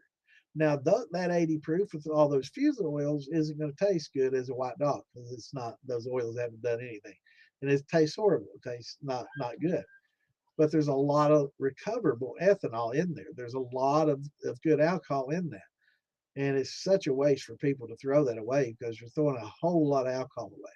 And you can take those tails and add it to your next run and recover a lot of that ethanol. So the next time you add that to it, you'll have jar 8 through, you'll have a lot more jars collected. So it'll go up to 26 and you'll collect 8 through 18, right? And then you'll run into tails then. And you get, if you don't want to really keep doing that a lot when you're doing brandies, but for like corn liquors and sugar washes, you do it, for a lot forever. But with brandies, um, it's not.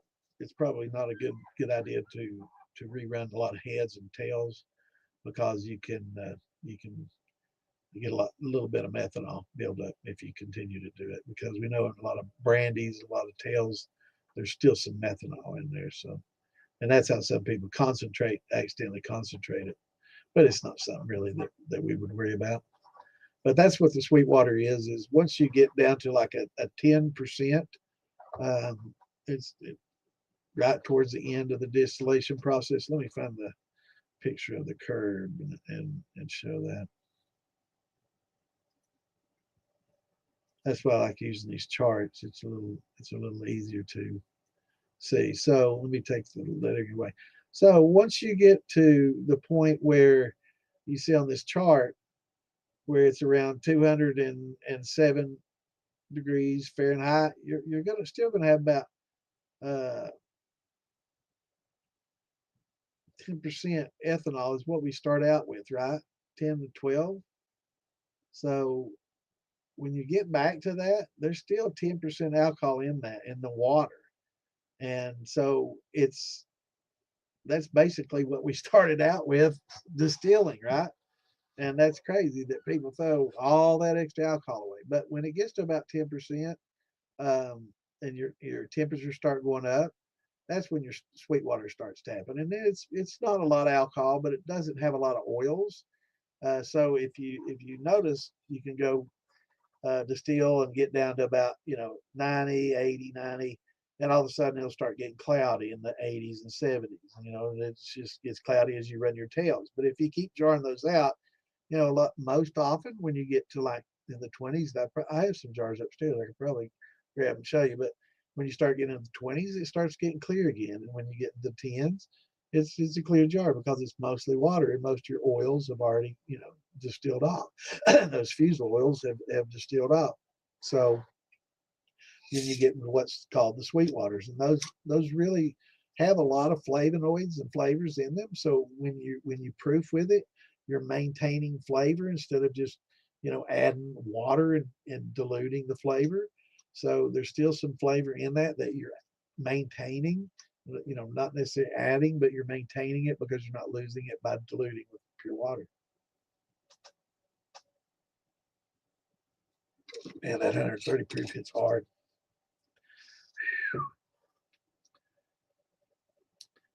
Speaking of proof, I think I can need to proof that down a little bit. Need to add a little sweet water to that. Whew. Right.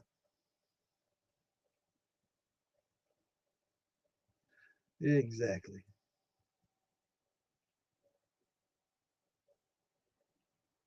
Yeah, I start mine at about 20, Roy. About 20. It has a little bit less of the oils, but I mean, really, it depends on what you're distilling, and how much fusel oils you got. Some more than others. I've had some in the 40s that start clearing up good for me, and you could use those. Some in the 20s, and it just depends on, especially when you start dealing with fruits. And corns. There's a lot of corn oils to deal with, a lot of fusel oils, and a lot of oils coming from the corn, and some more so than others.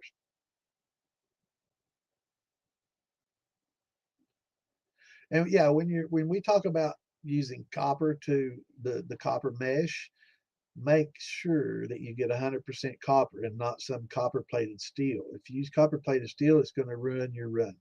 It's nasty stuff. It will. Oh, it's horrible. So you definitely want to make sure, try it with a magnet and buy it from a reputable person, and make sure it says 100%. Because I got some off Amazon, and it was not. They said, and it wasn't. It was copper plated steel. So be careful, check it, and know, because they'll lie. Yeah, and you definitely don't want to use it. I learned the hard way.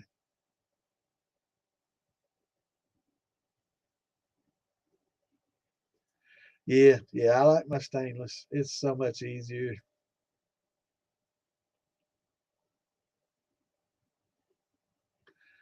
What's going on, Shanko? Good to see you, brother.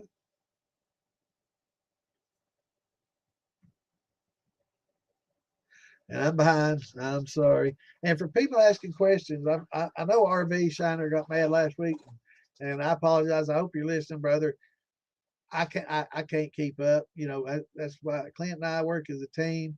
He'll answer most everything short version because he's on the phone trying to, and I'll give you the long winded, and it takes me a while to get to you. So I'm sorry if I don't answer your question off the bat.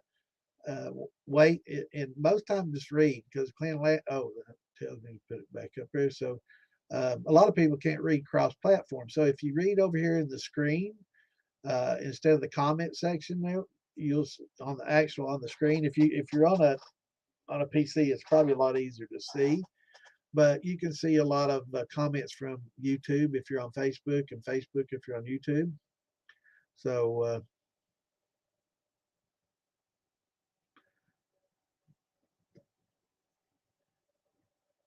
I would, brother, but we don't do it on that way on here, man.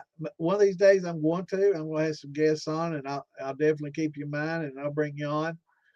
But we try, we don't want to get a bunch of people on here and end up being a shit show and everybody talking over each other, and nobody, being able to understand anybody, and everybody answering questions at the same time. So I changed it up a little bit. So we just try to just to handle the questions and stuff. But from time to time, we will bring some guests on. I'm going to bring Clint on sometime so we can just have a chatty chat and everybody can get to meet Clint. A lot of people out there haven't had a chance to meet him. So we're definitely going to do that. Maybe a New Year's kind of thing. We'll bring in a New Year's. Everybody, maybe we'll do bring in some old timers and some experienced people like yourself, and do a little New Year's celebration, do something a little different. But then we'll go back to the same old, same old. I like keeping it this way because I've done it with others, and it ends up people get mad because they wanted to answer this one. Well, you answered all the questions. I wanted to answer that one, and when I've done it in the past with others, and there's always a little friction, there, and then when you decide, I think it'd be best if we kind of parted ways, just did our own thing. Then feelings get hurt and friendships are lost, and I don't want to deal with that shit anymore. Mark and I went through that. Roger went through it with Roger and him. I'm not going to do that anymore. I'm not. We patched it up, but there's still some. You know. Hopefully there's not it, but I don't want to hurt it. Both of us, all of us were really good friends, best of buddies at one time, and I don't think we're all. Mark and I are close. Roger and I'm not. I don't know. I don't think we're quite as close as we once were, and I don't like that. Roger's a great guy, and I want to maintain him as a good friend, and that's kind of why I did it. I didn't want things to get to the point where it just ruined the friendship, but I guess Didn't ruin it, but yeah, we're not as close as we used to be. And I love Roger to death, and I didn't want that to happen.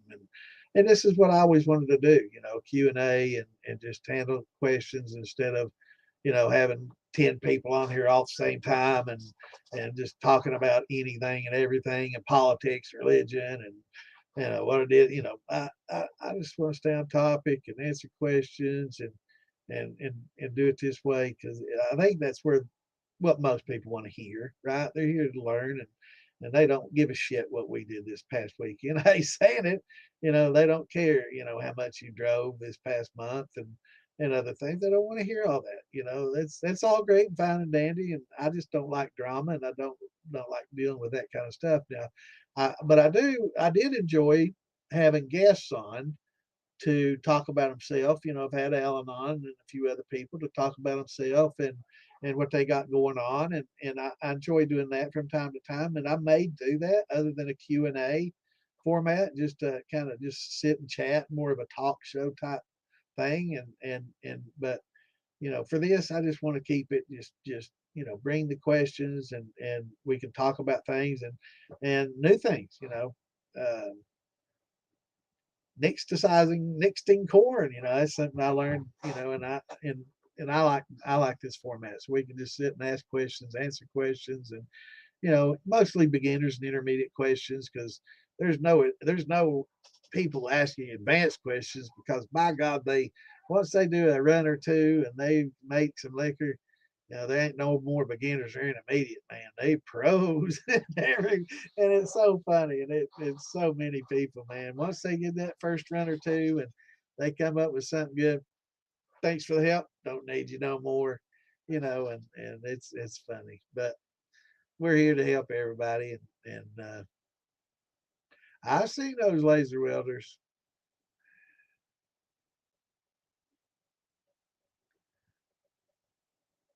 Yeah, a lot of people will talk about, if you want to do a video and have 100,000 hits, like I've said in the past, do a welding video and put it on Facebook or YouTube.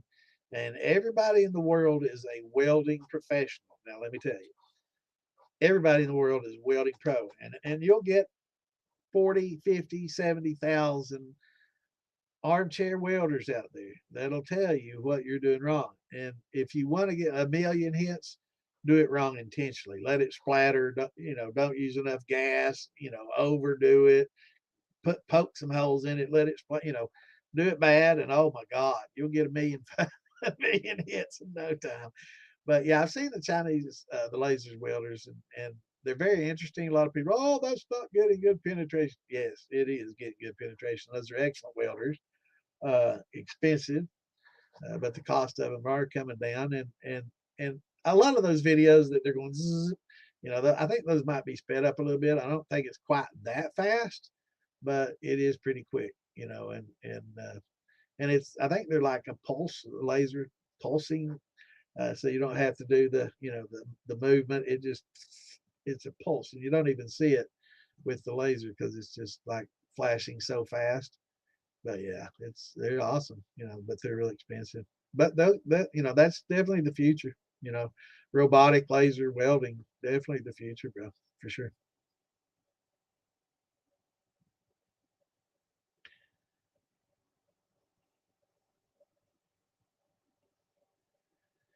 All right, let's see. Hobby been a blast. Awesome.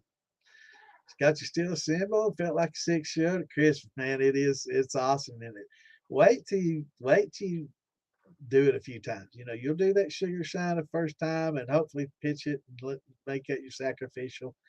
And then next time you'll do some maybe a thin mash, add some cornmeal and sugar together, and kind of get your feet wet, get a little And there's absolutely nothing wrong with a thin mash. I did that for many, many, many, many, many years, and do that, and then you'll be like, well, damn, this ain't bad. It's a little hot, but damn, it's good, And then next thing you know, you'll be doing all grain conversions and getting real smooth, corn liquor, and you'll be like, wow, I'm a pro now. You'll be a pro in no time, right? But yeah, it's awesome hobby, man. We're glad you're taking the trip with us, man. Glad to have you with us, and we're here for any questions that you got. But yeah, congratulations, got it cleaned up. Hey, ready to rock, man.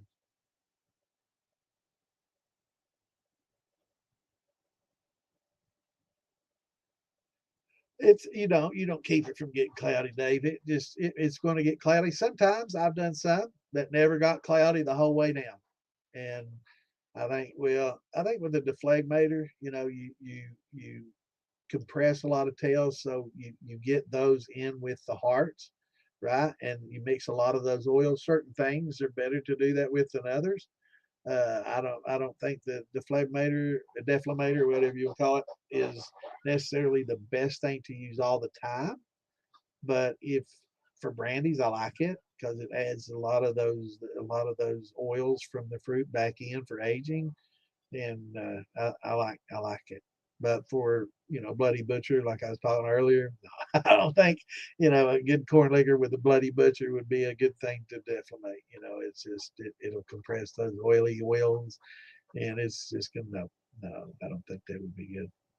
But I've done some that just never got cloudy at all. They just stayed clear the whole way through, man, all the way down. And then I've had a lot that do get cloudy, and then it just depends on the amount of oils that you have and what you're distilling. But it's nothing that you're doing wrong.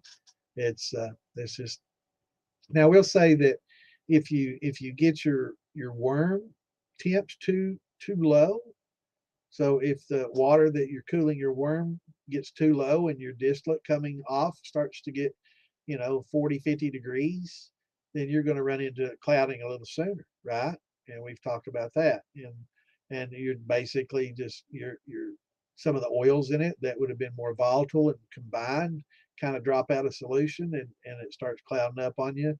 A lot of freeze filtering creates a lot of that when a lot of I don't know if you've noticed a lot of some liquors do a freeze filtering process, and a lot of your bourbon drinkers, your sophistos, they don't like that. They like, no, I don't want cold filter anything. I want those flavors, and for aging you do, but it's nothing wrong.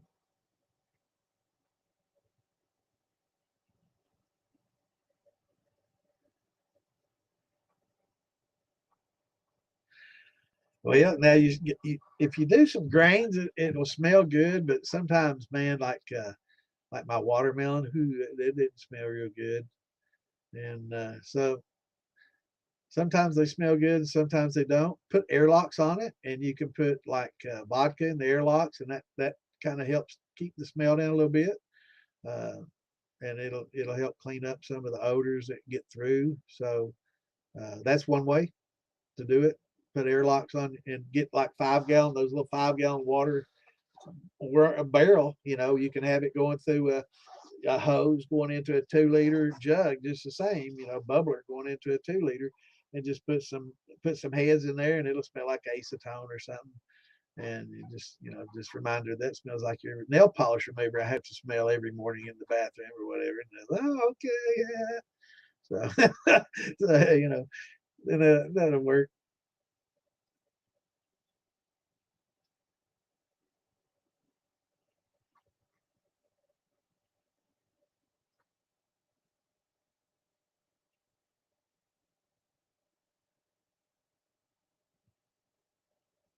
Right. And alcohol will keep these oils hidden because it's a solvent, right? It's a solvent. Alcohol is a solvent. And those oils are in there, but they're invisible because the alcohol is keeping them insolvent. So once you proof it down to a certain point, the alcohol is no longer able to be a strong solvent, and it becomes insolvent, and those oils start dropping out of the solution. They've always been there, but now they're visible because they're not being solvented into the solution, right? Like it's kind of like salt. You can take some salt and put it in water and shake it up and dissolve it, and oh, it disappeared, right? No, it's still in there. And as it evaporates off, the sugars will start dropping out. I mean, the salt will start dropping out of it. So it's the same thing. It's you don't see it, but it's still there. And once you start proofing it down to a certain point, the alcohol loses its solvency, and it becomes insolvent, and those oils start showing up, and then they get cloudy. But that's what's happening. Hell no, man. We love it, brother. That's what we're here for. Bring all your questions here. If you got it, I mean, if you're just getting stoned and random thoughts, we love it. I don't care, you know. Yeah, throw something out. Let's not get back like we did last week, though. And I shouldn't have mentioned that because next thing you know, we'll be talking about that again. But yeah, we love the questions, man.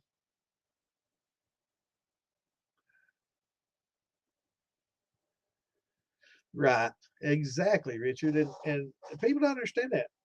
Making a cup for a white dog is hearts to hearts. That's it, hearts only, and that's one of the reasons why a lot of people prefer our white dog over Buffalo Trace white dog because Buffalo Trace white dog is what they would put in the barrel. So it's got a little bit of heads, a little bit of tails, and it's why people are like, oh, that's not as good as mine. No, because that's what they're getting ready to put in the barrel, and they just sell it off as that because there's a little bit of a market for it, and they can, anything they can sell without having to put in that barrel, they'll be all over it because that takes time and money and real estate, and it's an expensive process. That's why it costs a lot of money to buy brandies or bourbons and whiskeys that's been aged because it's a costly, to produce like that. And I noticed I posted earlier in the groups about a distillery closing one. I think it's Claremont closing down uh, closing down their distillery. Now they're not shutting the distillery down. So let me here. I got a couple of need to post a couple more here. Just a second. I didn't get a chance to earlier. And man, those are queued up and ready. That's awesome. Can't believe it.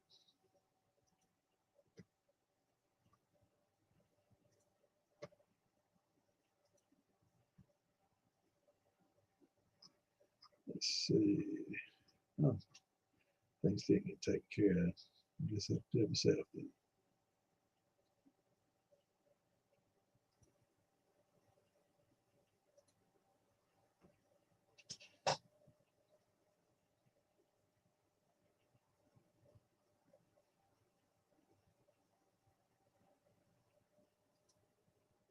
Yep.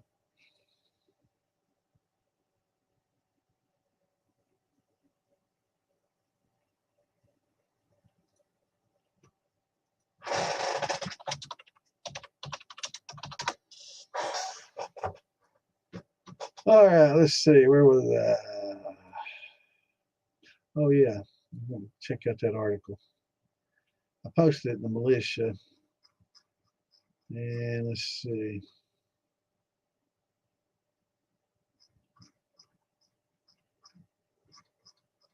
Got a lot of comments on it. A lot of people are like, "Oh, well." Actually, I posted an article, and I probably shouldn't have posted it from LEX 18 News because they blamed it on tariffs, and tariffs had absolutely nothing to do with them closing at all. It had more to do. Let's see, and it was Jim Beam. I remember. It had to do with waning demand for bourbon and whiskey and in the market in general. And nationwide, there's been a downward trend. And somebody said, well, Canada is the biggest consumer of American whiskey, and no, not even close. They're like fifth. Japan and Europe, first and second, teeters back and forth.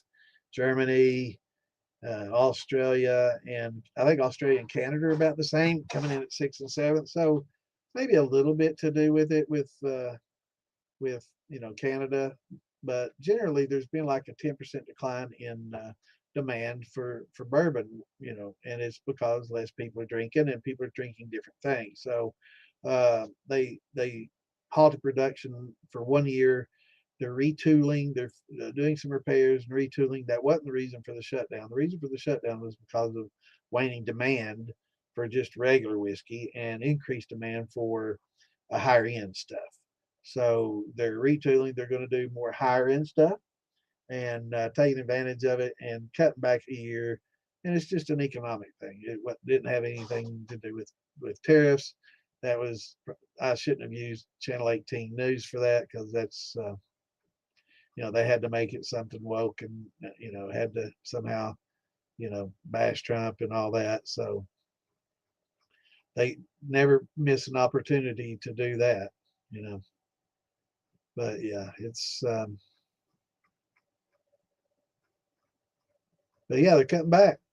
So that's there's different demands. Things are changing in the markets. I don't know how I got there from here, Richard, but yeah, talking about the white dogs and stuff, and how their white dog is nowhere near as good as ours, because we do tight heart cuts, right? And for a white dog, that's the way you have to do it. And for a good corn liquor straight up, that's the way you have to do it. But if you're barrel aging, you want to cheat a little bit on each side, and it'll add some sophistication to your aged distillate. But you have to age it. You can't do that and then not age it over time. So if you're doing it with staves or with spirals, or with a small barrel that's only going to do for a short period of time, then don't cheat too much, because you're not going to have enough time. Because it's what it takes is time, not just the barrel, it's the time involved for the chemical processes to take place.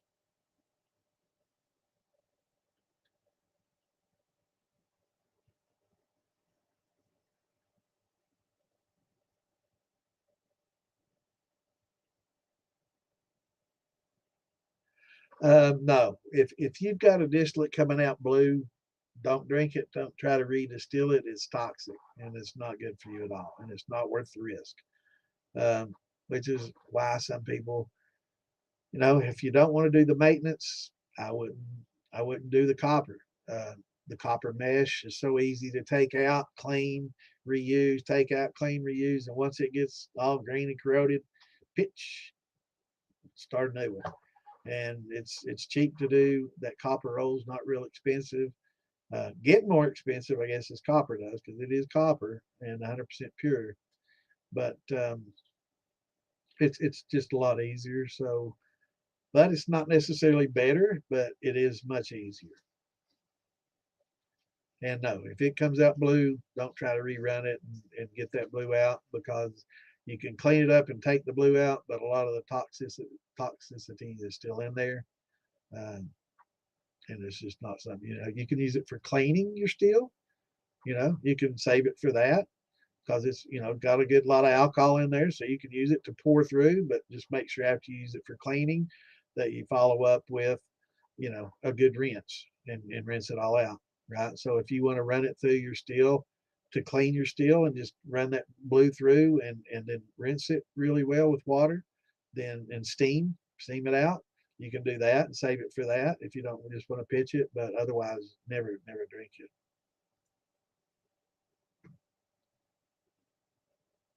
Yeah, and it's something that you want to do if you have time, not necessarily just the wood, but the time involved, because it takes a lot of time for these chemical processes to complete. It's not something that just happens overnight.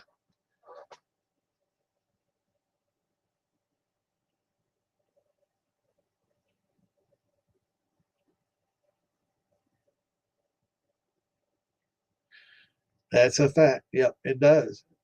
Sure does. And it allows the alcohol to balance as you do it. Sure does. And doing it at room temperature and at the same temperature as the alcohol seems to help too.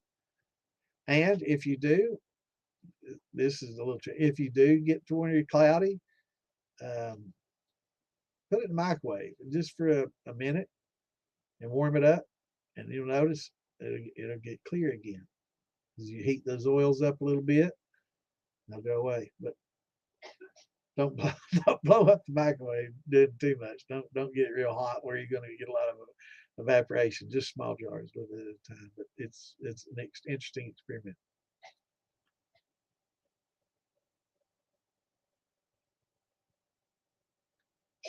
yeah, I wouldn't rerun anything, even if it was blue and green, rerunning it and then getting, even if it comes out clear the next time, I would never drink that. Use it to clean with, and keep you a, a barrel or um, a bucket and label it,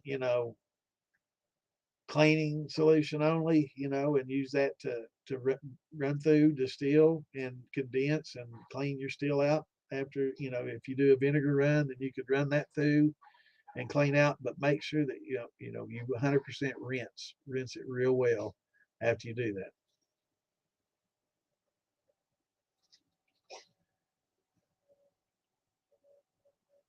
Yeah, it's all experimenting and learning as you go, and there's little shortcuts that you'll learn to make and things to make it. Yeah, I'm gonna have to cut down a little bit. It's at 1:30. It hits pretty hard.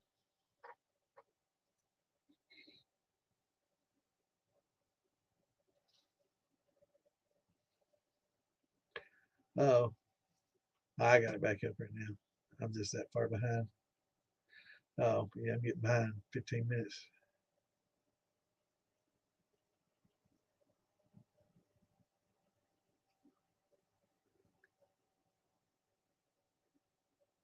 Yeah, if I don't have an answer for you, I'll say I don't know, but we'll look. Hell, I ain't too proud to get on there and Google something.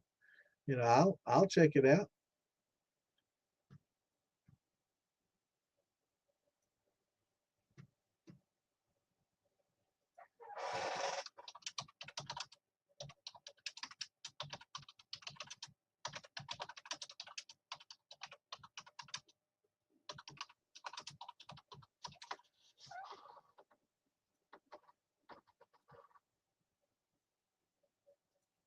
Yeah, I mean, some people get on there. Oh, you Google it? No, I don't Google all my answers. There's certain things that I'll Google.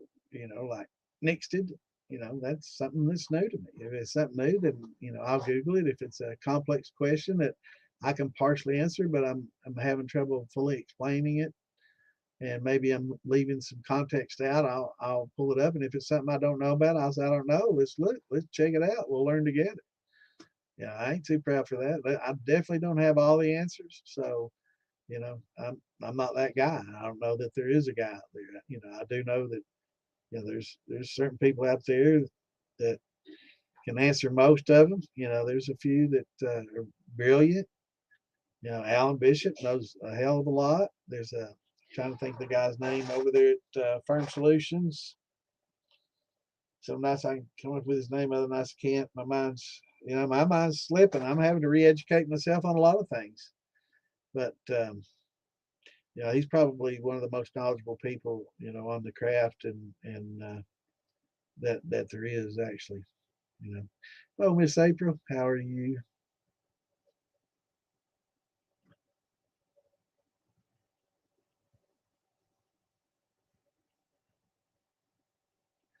Yeah, I don't do the drama very well.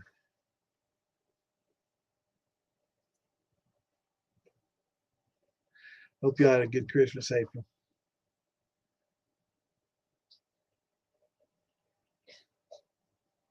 Yeah, yeah, we talked quite a bit about that last week. Yeah, I mean, there's a lot you know lot where those paths cross distillation with that, and that's definitely a future trend. We talked a little bit about vacuum distillation, and that's definitely going to be a big thing with when you distill with cannabis to maintain a lot of those flavonoids and cannabinoids and all those, and retain a lot of flavor, because when a lot of things when they get to a certain temperature, it breaks a lot of the flavors down, right? So gin making and making some of the green giant and maintaining a lot of uh, the flavors from the marijuana into the distillate. If you do it in the vacuum, much lower temperature, you can retain a lot of those flavors and a lot of the oils that would otherwise be lost. So yeah, it's a great future.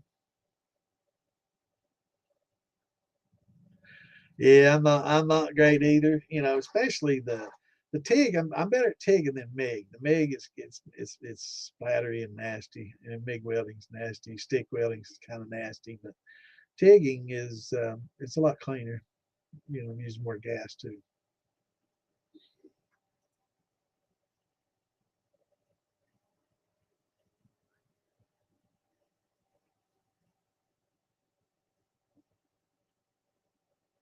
Yeah, I mean, you know, I'm not knocking it.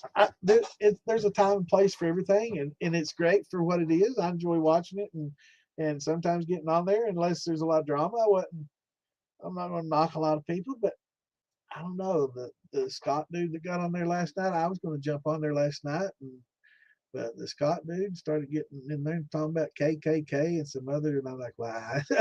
No, I'm not getting on tonight. Oop, oop, oop.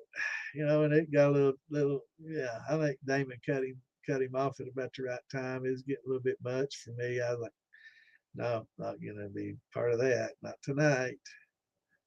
So that's I cuddled up with Ann. I turned it off, went over and snuggled up with Ann, and like, yeah, I won't be on there tonight. You know, nothing against the guy, and if that's the way you want to believe, you can believe that way. But you know, yeah, he was quite the character, though, quite the character. And a lot about Scott history, and a lot about the old, you know, Scott history. That's pretty interesting. But yeah, we start bringing in the KKK and racism and all that. I was kind of okay. I've had enough. I'm done now.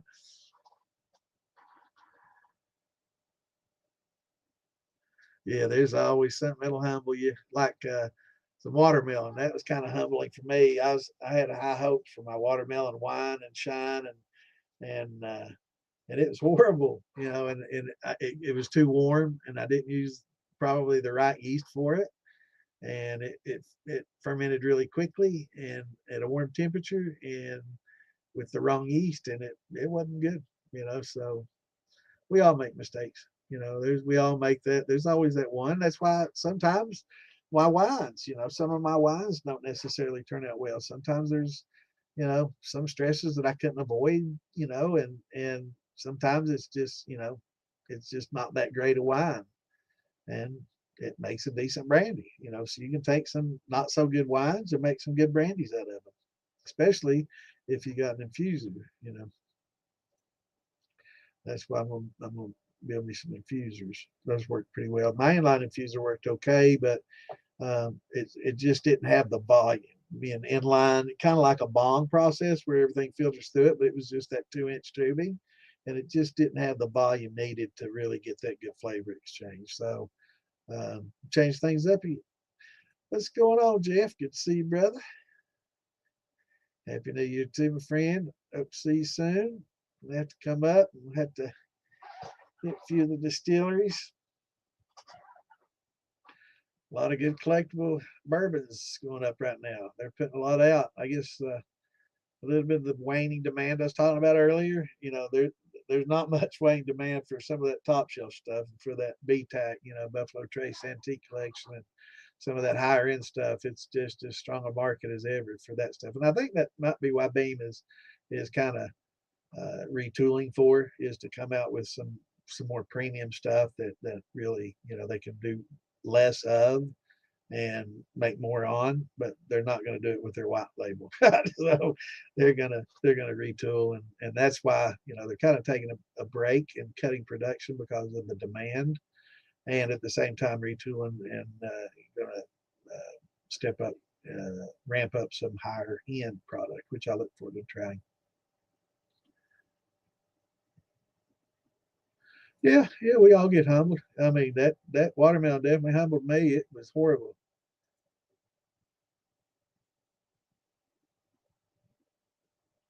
Yeah, and that's, you know, what I was talking about earlier. You know, I want to talk about a little bit canning and off the grid living, and because, you know, a lot of the foods, good fermented foods, are awesome, man.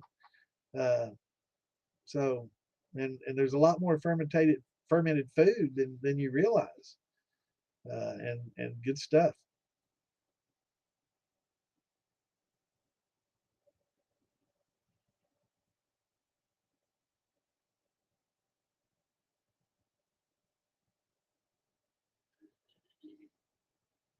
Yeah, cuts are tough, on the 3.5 gallons and like air steels. On the smaller steels, the cuts are tougher.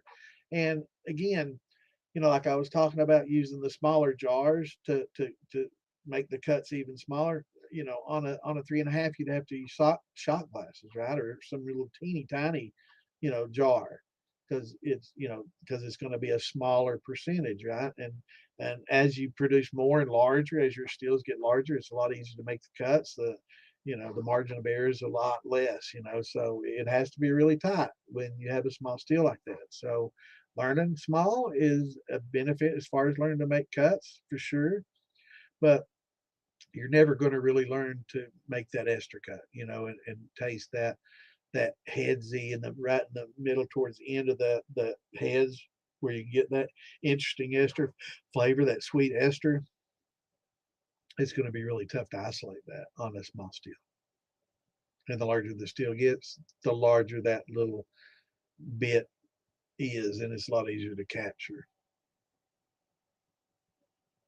That's just part of the magic, man. And you'll as your hobby progresses, you'll either say I'm done. It's just. But I will say that having a small steel makes it's a lot more work because you just don't get as much product and mashing in. It's almost just as hard to mash in 5 gallons as it is 40. It just takes a little more product and a little more time. But while you're doing it, you got all your tools out, you've got your grinder, you've got you drill out with a mixer, you get boiling water. It takes a little bit more time, of course, definitely in a larger vessel to boil the water in. And that's usually the hang up people have is graduating up to larger amounts is you have to have something large enough to boil that water in for steeping and for cooking, so but you can cook smaller batches and steep smaller batches and dump them all, let them ferment together. You can doesn't have to be all done steeped at the same time in the same vessel. You can steep, 1 10-gallon batch here, start this one boiling up, steeping, and have it done yesterday. This one I did today. This one I do tomorrow. Combine them all later. It all works out just fine. But distilling with a larger steel, it's more rewarding. You get more product. It's easier to make your cuts, and it's not so much work. It's less work. And time wise, you know, 3.5 gallons, 5 gallons, takes about 3 or 4 hours to run it all the way, get through your hearts. And 18 gallons, it's the same. 50 gallons, it's about the same as long as everything is sized up proportionately. It takes about the same amount of time. So, it's like in 4 or 5 hours, do you want 3 or 4 gallons or do you want a quart?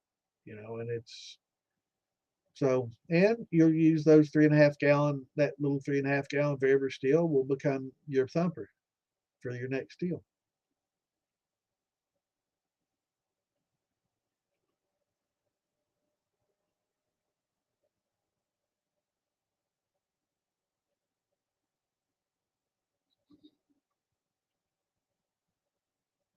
Yep. I'm gonna have to check it out. Email me that Facebook group you was talking about. So they talk about these things and what's going out and when it comes out. And a lot of these distilleries, they'll offer stuff that you can't buy on the shelves, right? So you have to either go in and get it, or you have to go into a liquor store and they put it in the back, and you have to pay more for it because it's allocated. They get that allocation. They're like, nope, I'm not selling this on the shelf for $127. I'm putting it in the back, and I'm going to sell it for $300. And those people that come in and buy it for 300 sell it on a secondary market for $700 or $800, and it just keeps going up. So there's a big market out there for a lot of these unique high end bottles. It's crazy. It's we were talking about one just before we went on the podcast, and there's one that's right now $2,700. Yeah, think about that. Yeah, crazy. Yeah, he needs to ramp up some production of that aged tequila. That's I don't know if you've all heard me talk about my tequila buddy, but that man right there can make some of the finest tequila you ever put your lips to. Now he makes good buddy butcher weeded sour mash whiskey, a lot of other good stuff, but I'm telling you, that tequila is probably the best tequila I've ever drank. And I used to drink a lot of tequila. So I figured he'd be working in a distillery right now. I don't know how that worked out. I know they were talking to him. You still working it out?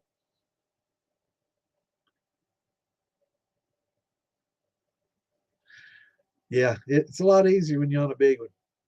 Sure is, brother. 100 gallon, that's a biggie. My biggest was 80. I've got a couple of 80s. I don't use those much anymore. I don't use those anymore.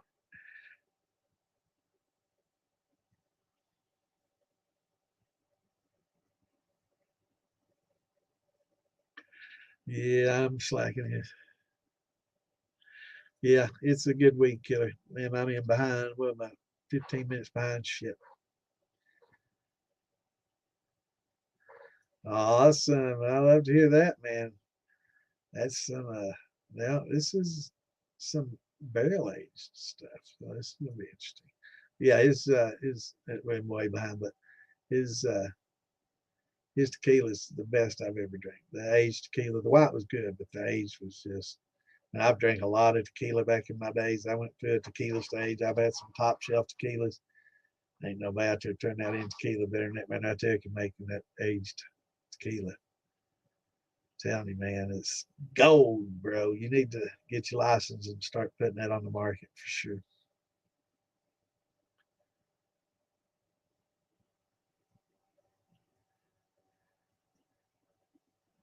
Firm Solutions, not time to think of his name. Shit, it was right on the tip of my tongue.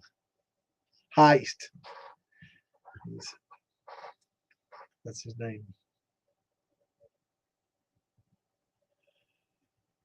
What's his name? Heist. That's his damn got it. I'm giggling, man. I can't stand it. This is what happens when you start getting old and getting dementia and start losing your mind. Patrick. I didn't even have to type it. See, I knew it'd come to me. Patrick Heist. Brilliant. Brilliant man. Probably the most knowledgeable person in distilling.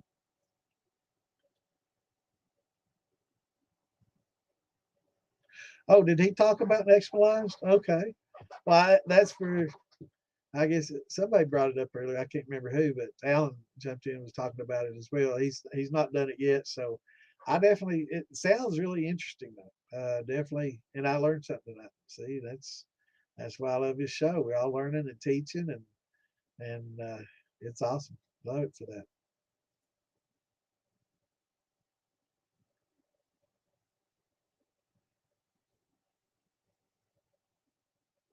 Not at all, brother. I don't mind at all. And like I said, Patrick Heiss and Alan. There's a lot of people out there, with a lot more knowledge than me, but they're not they're retired, right? They have families and they're not retired.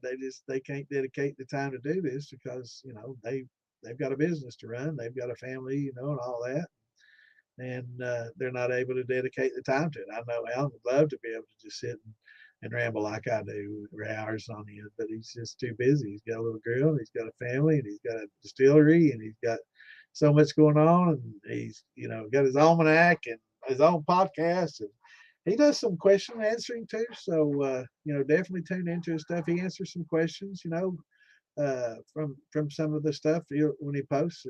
People will email questions, and he'll field a few questions every once in a while and do a video on that. So, but I know he'd love to be able to just sit and ramble for hours like I do and answer and stuff, but he's just not able to do that. I wish he would. I'd, bring him on here, me, him, and Clint, man, we'd just tear it up, wouldn't we?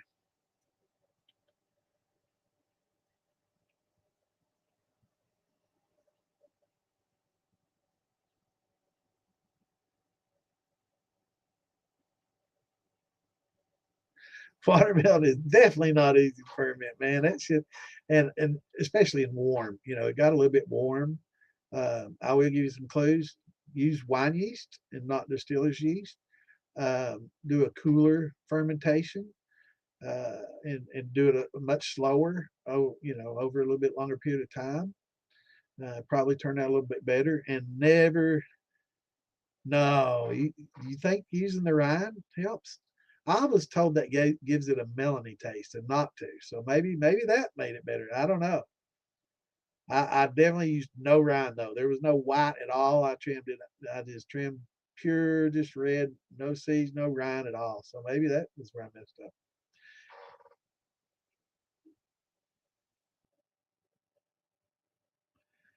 Yeah, I'm sure it is. Rub it in. Everybody at Farm to Bottle, except maybe a couple. There's a couple at that competition. These watermelons just tasted just like mine. It wasn't good, and there was one that was horrible, and it wasn't mine. Thank God. But yeah, there was I would say out of the 10, there's probably 6 or 7 that just like mine. It just wasn't anything to write home about. There was a few that was pretty decent. They turned out pretty good stuff. Maybe they cooled it. Maybe they had rind. Maybe they did a little cooler. Maybe a better yeast. It's something I'm not going to experiment with. It just, yeah, not worth the time. Even the good wasn't all that great. So it's just, yeah, they do. And a lot of people argue that tariff, and all these woke news stations like 18 MSNBC. No, it wasn't the tariffs at all. It was oversupply and waning demand. And they need to retool for a higher end product because they've got shitloads of barrels of white label that's not jumping off the shelves at the moment. So it was an economic decision and a wise one, I guess.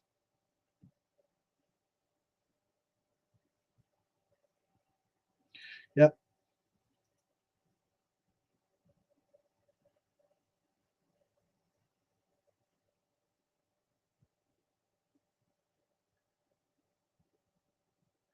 Root beer shine. Well, my root beer is started out as a banana rum.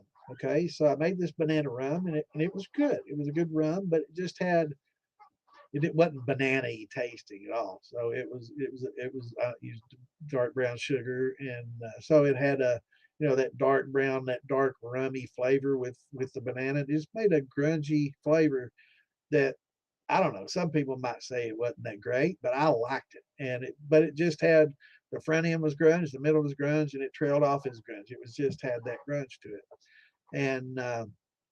And somebody said, well, it might be interesting if you infused peanut butter. So use the powdered peanut butter and redistill and infuse with powdered peanut butter and have that grunge and the peanut butter complement each other, and it would be good. And I was going to do that. Somebody said, well, you got to be careful with that powdered peanut. It'll get makeshift bitter, and you'll ruin a good run. If it's decent, I might not want to do that if it's the first time. And like, well, this is a pretty good rum, and it has a good unique flavor to it. So, and then I started thinking, I think Mark, Uncle Moonshine, Mark Morgan, was making some root beer at the time, and just came out with some root beer, and I'm like, I'll try that too. I'm like, this would probably pair well with root beer because that dark grunge with that root beer will be great. So I infused, I reran it, proofed it down, reran it with the root beer and flavoring in the infuser, and then came out with a root beer that I also posted with a root beer flavor. And oh man, proofed it to 100, and it's a looks like a barrel aged as far as color wise. It looks like it's a whiskey color, bourbon color, and it's infused with root beer, and really good. It's real good. Makes real good shine. It's and it that banana brandy grunge coupled with the root beer flavoring. Uh, Pops. It works really well together, and it gives it so much depth because it starts out with a little sweetness, and then you get the grunge, and then it follows up with just pure root beer, and that root beer will sit on your tongue for a long time, and it's pretty good, And as far as root beer, goes, everybody that's tried it, so it's some of the best root beer shine because a lot of people are doing the root beer shine now, and it's a good shine. It makes a good shine if you like root beer. Some people don't like root beer, and they probably would hate it. So.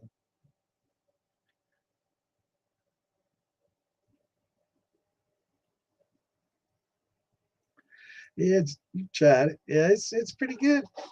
Yeah, it's post. It's infused and post. So it's gotten infused with some of the things that go into making root beer, and then post flavored with root beer flavoring. So, but yeah, it's awesome. Anal steels. I was wondering what kind of anal steel we're talking about there, man. Those. Like I was saying, then Clint, bless his heart, man. He's got that phone. He's answering these questions quick on the phone, man. He's a master. Uh, that's why he can't do long-winded answers like me. His phone won't even type that many characters, or he would. He would. He'd be as long-winded as I am.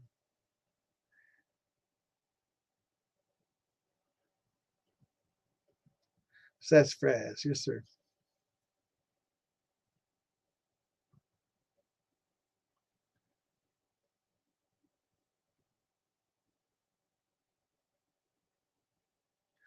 Bark.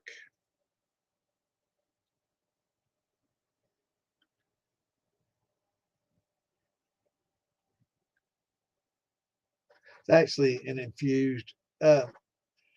Technically, you don't use the saffron or the sassafras bark anymore because of a chemical in it called safrole. If you want to Google that, it's a toxin that creates cancers and it's really bad on the bod and on the liver, which is why they outlawed sassafras tea and stuff. A lot of people used to drink sassafras tea, which we used to drink as a diuretic and as a remedy, home remedy, but they outlaw using sassafras. I can't remember what year that was, but it's been quite a while now, and so they don't allow you to use the sassafras anymore. And I don't use sassafras, but it's something that's used in candy making that I use. Man, that's awesome, brother. That's where I want to be. I'm gonna get me a big barrel. I've got two 15s, so I'm gonna have a 15 full of brandy, a 15 full of my grain, multi-grain, and then I've got some smaller 1 gallons, and I've got a 5 gallon that I'm gonna do as well. But my big dream is to fill up a 53, and that'll be a sad day because after I do that, I'll probably take that hat off and hang it up and just sippy sip off that 53 until they dig a hole for me. I don't know. I say that, and then I want some damn brandy or something different. And I'll still want something different, even if I do have 53 gallons of great bourbon. I always want something a little different. Yeah, the bark and the roots, but don't do it. It's got saffron in it, and it's dangerous. So just use the root beer flavorings. You can buy them online, and those are much safer to use.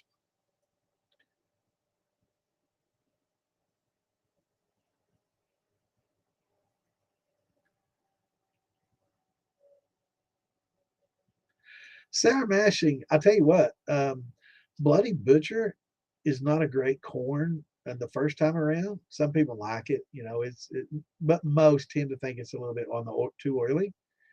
But sour mashed, it after it gets rid of those oils right on the first go around, it does quite well.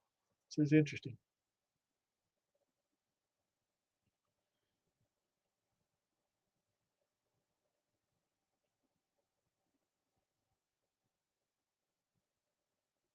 You did use the rhyme. All right, all right. I do too. I'd have just put my name on it out of one. But yeah, I didn't. I intentionally cut every bit of the rind out. And somebody told me that it made it taste like honeydew melon and not watermelon. So I didn't. Yeah, you want to be real careful about sassafras. Read about saffrole.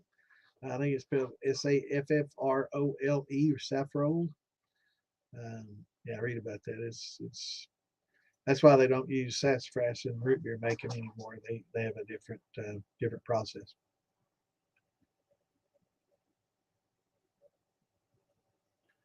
In Canada, they were like the sixth, consumer. So I think there's like a 10% worldwide reduction in bourbon demand and whiskey demand, and I think that had about as much to do as anything. The tariffs with Canada and all that. Beam. I don't know what market share, but out of all the whiskeys, it's like every whiskey to Canada has been tariffed. So, and they're refusing to buy. So I don't think it really impacted Beam that much. But I think just the worldwide decrease in demand and the fact that they probably overproduced in the last 20 years because they really geared up because bourbon was getting more and more and more and more popular in the last 20 years, and over the last 20 years they've made the shit out of it. Now they're finding out that tastes are changing. Also, Japan is coming in the market with a lot of whiskeys and bourbons, and getting a little bit of their market share with their offerings, and that's not helping either. But yeah, just a little bit of a decrease. People are drinking different things, and people are drinking less.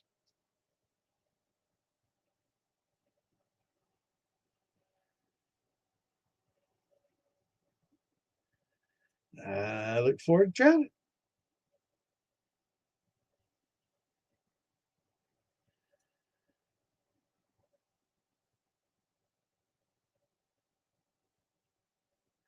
Yeah, and it just wasn't that huge a demand. They're like the sixth.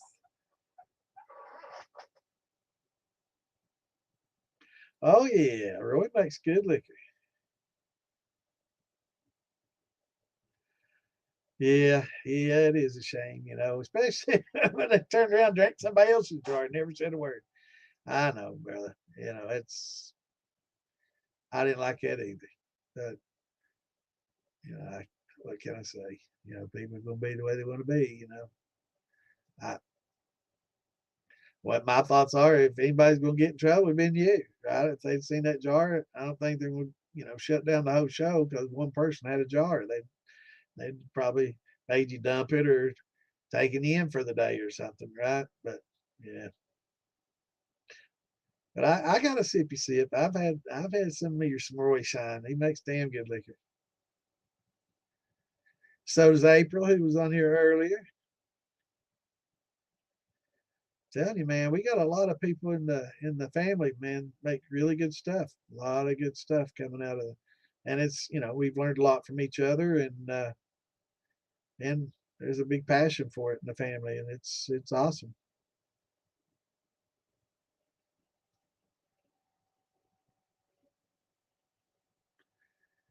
Yeah, I look forward to seeing you, brother.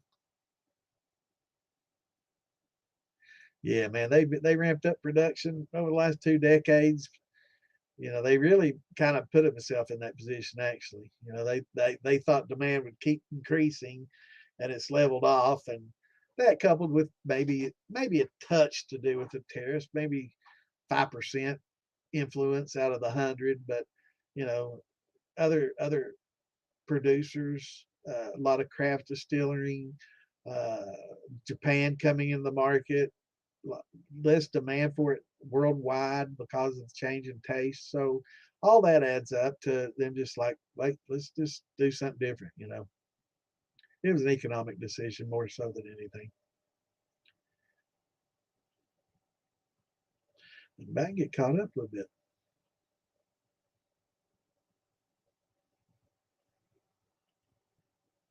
Yeah, yeah, they try to speed it up, but that just changes the penetration into the wood and getting the tannins out.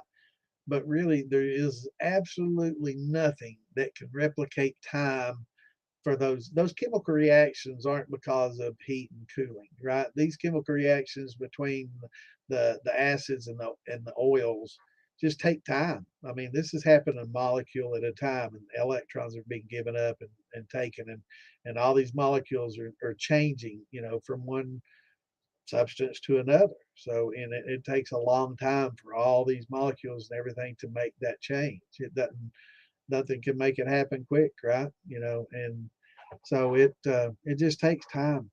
Time, nothing can replace the time. Everybody's tried different things and putting it on Ferris wheels and putting it on houseboats. We've seen them on the show doing it, and that helps, agitation in the barrel. But that's more helping the barrel part out more so than the aging part. So you can accelerate, like you're talking about. You can accelerate the tannins going in, but if you want to, you can just get buy tannins and dump them in there. We use tannins in the wine industry. It's you can buy it basically. They leach them out. They with water, and they put it over an evaporation tray, and all the water evaporates off, and it leaves behind this fine dust, and it's not sawdust, and it's just it's tannins that have dried, and they they scrape it up, and you buy bags of it for winemaking. It's bitter as shit, but it's used in winemaking. Um, so you could use a little bit of that if you just want the bitter tannins, and but you're not going to get that smoky char right without the barrels. So it's best to use the barrels, and the staves. It works well. It makes a good mock whiskey. It's not a top shelf. It's not going to knock your socks off, but it's going to take your white dog and transform it into something that's a little different and has some, smoky, tanniny wood flavor that I love. But it's just not going to make that top shelf, bourbon that really has all those, interesting notes that only time in a barrel can give you.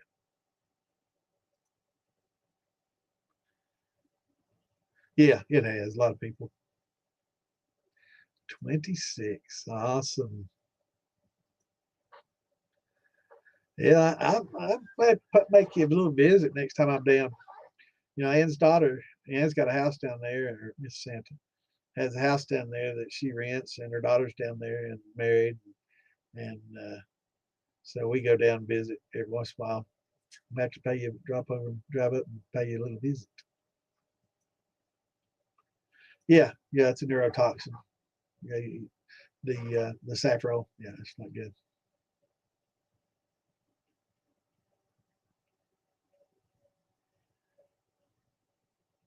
Yep.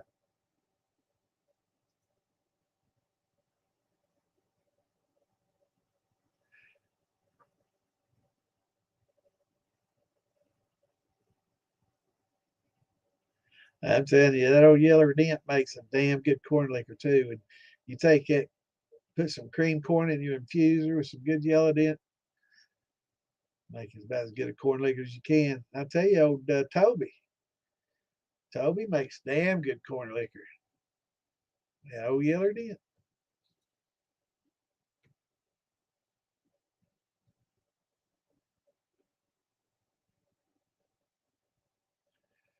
Reinhardt. All right. I wonder where you're going with that. Like, okay. Maybe that sounds like a good name for a watermelon wine. Reinhardt. What do you think?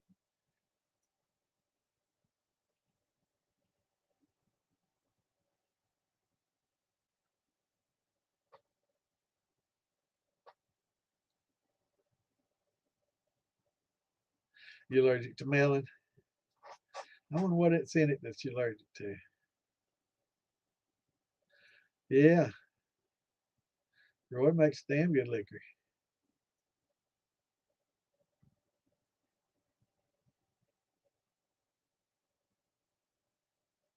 Yeah, women like a good liquor, don't they? I'm not gonna say a thing. We got ladies watching this. Chris, I know what you're saying, buddy. Yeah, I'm damn glad you do, brother.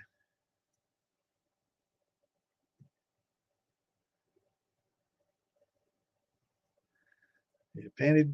I'm not even gonna go. No, I'm not. This claws back there.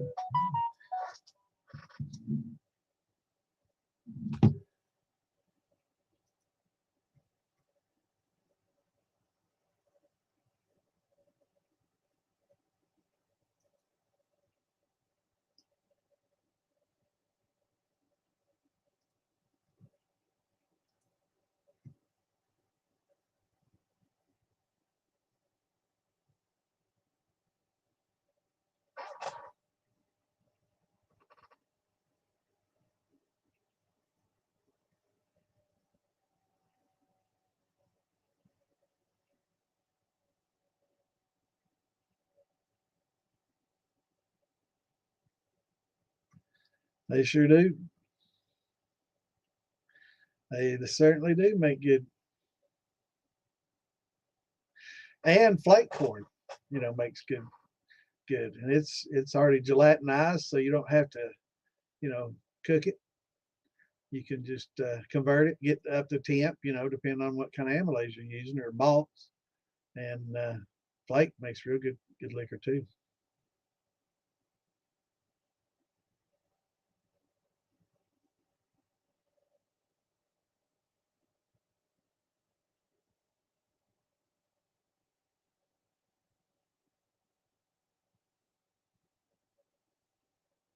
Yep, that's about the right size. You want a good coarse grind.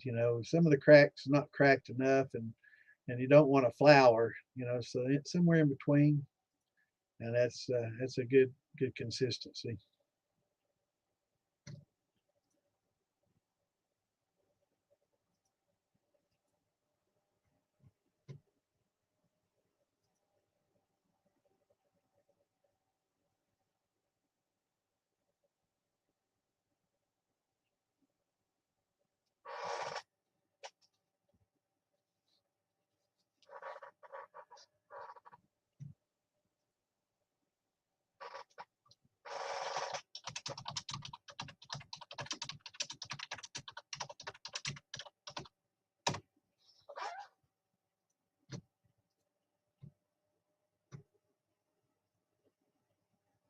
Yeah, I don't tell them all, but I do. I do give some out. Like using that cream corn in your infuser, man, that'll make your corn liquor so much better. It's awesome. And you can use, you can make your own cream corn. You can just take good sweet corn and use an immersion blender and blend it up real good. And yeah,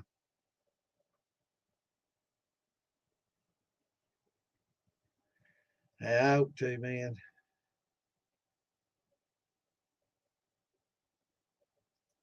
Yeah, if you get tough flour though, it converts real well, but it's tough to clear, and but it works. I've used cornmeal for long, many years.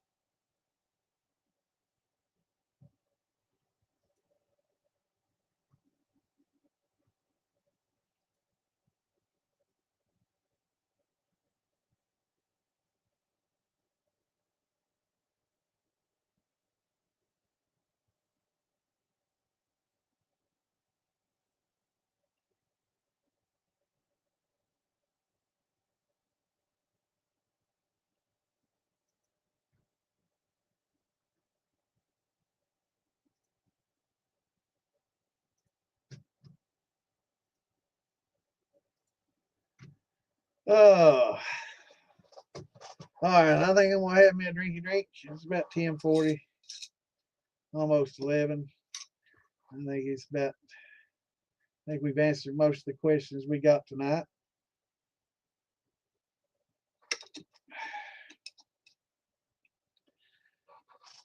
Yeah, you don't want it too small. Yeah, it's you don't want a flour.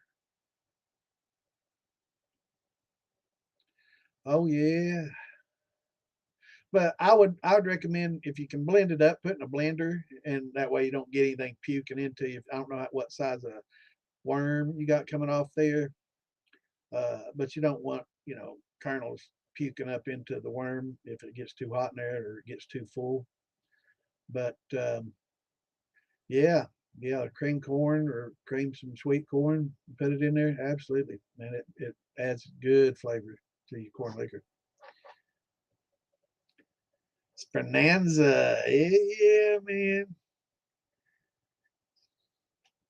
gotta go. Skirt nose, yeah. Speranza's calling. So is Miss Claus. So I think I'll go to Spermanza, then Spernanza.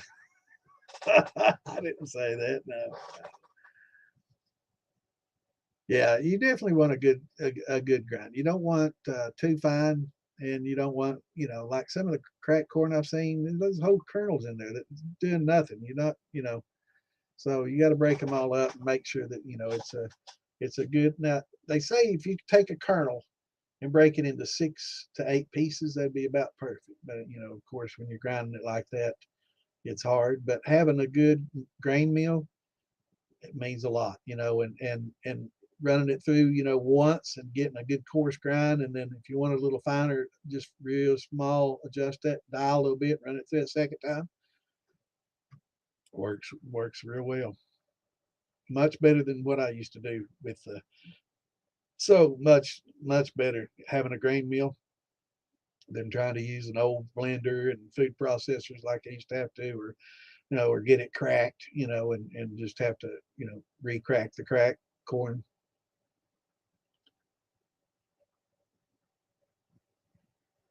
Sounds good, brother. I look forward to trying that. Put it in the barrel till Maggie, and we'll sit and drink, talk about it. Yes, it does, man. It certainly flies. That's right. You got to be careful because unless you have a sight glass in your thumper, sometimes it gets filled up and then, it's bubbling and spitting and little chunks are getting thrown up and, one of it hits the line and goes in and you get a couple build up and next thing you've got pressure and that you didn't know about. You're sitting there making cuts about 2 sheets to the wind and it can cause an explosion. So you definitely want to, anything you put into your infuser or your thumper, always make sure that you blend it up really like it, make a good slurry out of it, right? You don't want chunks of anything. That way if something does happen, you don't worry about it. And it drains better. If you got a drain that you open up ball valves and stuff, if you got big particles in there, it clogs that, doesn't want to drain well. And then you got infusing stuff, you're trying to get it out and have to wait until it gets real watery before you can dump it, and you're not getting a good concentrate infusion. So it's best to, I got, an immersion blender now that I use. They're pretty cool, but blender, you can use a Ninja or a regular blender or anything like that.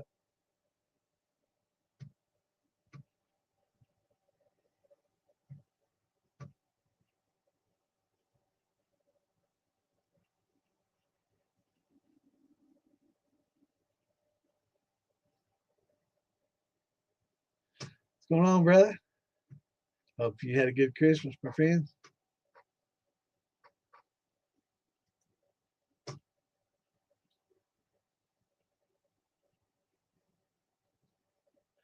Yeah, it does increase your black increase, and it gives you a non-clear path to the worm. So you have to open up that cap anytime you add that thumper to it.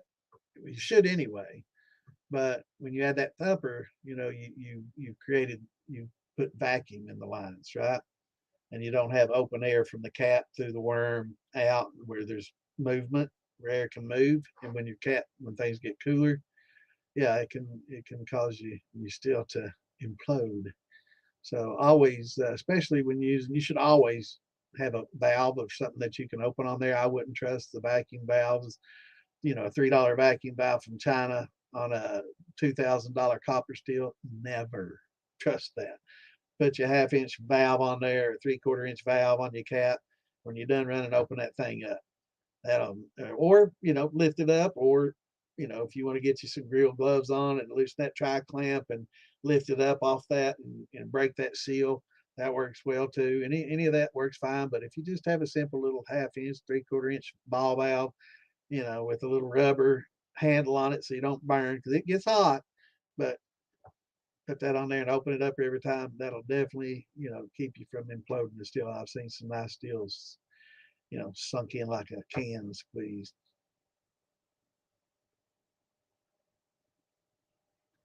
Um, the difference is certain corns have higher levels of starches. So they're not like sweet corn where it has just a natural sweetness, like you just eat it right off the cob. It's designed more for starches for animals, right? Because they have these chambered stomachs that can break these starches down and they get the sugars out of it through natural enzymes like what we use, right? To break down the complex starches into more simple sugars, and their stomachs do that, right? And so having a high starch corn allows that animal to break it down inside its gut and get the sugars and things that it needs to for the muscles, for energy and things like that. It's all physiological. So different corns, you will have a different, different properties. Now, sweet corn, you probably use less amylase on that if you needed any, because it's mostly sweet to begin with. But I'm sure a little bit of amylase would help versus a real starchy corn. You have to have it. You have to convert that. So lots of interesting differences in corns. But yeah, yeah. That's what that there's a lot of heirloom corns out there that are expensive. They're expensive, and some people find it, that it's worth it, to use these exotic heirlooms and get it unique flavors from them, like Ohio Blue, unique sweetness, and Bloody Butcher, unique oiliness, and Jimmy Red, and mixing them together to get, a little bit of profile of each of them. It's a lot of fun to experiment with that and get some of those unique flavors from each into, a shine. So yeah. Yeah, I would. I wouldn't even trust PBR. I just put a valve on there. Just put your valve and having a PRV, in case you forget to throw the switch. But having that on there in case the PRV fails or something, definitely. Yeah. Good seeing you, Richard. Hope you and Charlene have a good Christmas, brother. You do the same. Yeah, it does. It comes early, my friend.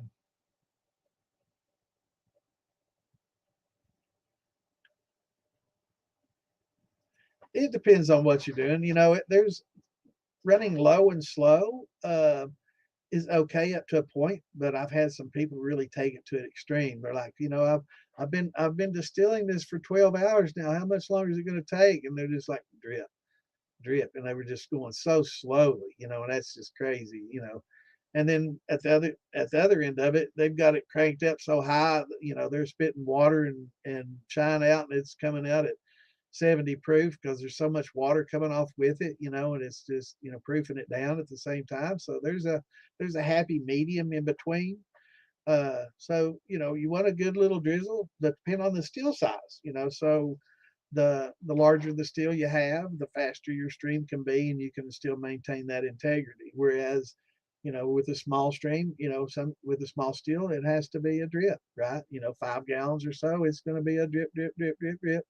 Whereas you get to, 10, 20, it's going to be just as fine a stream as you can get, or just as fast a drip as you can get, or right at that little in between. Or, with bigger steels, I mean, hell, some of the steels bigger, it'll be like a garden hose coming out, and some of the big steels at some of these places, man, it's just unbelievable. It's like you opened up the faucet. So it all depends on the steel and what you're running. If it's a stripping run, you can run a little quicker. If you're just running tails out to get the liquor off the tails, you can run that quicker.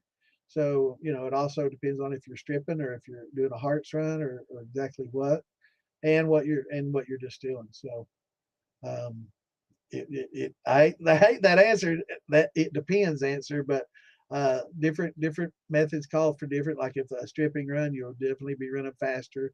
When you get to the tails, you can run it faster.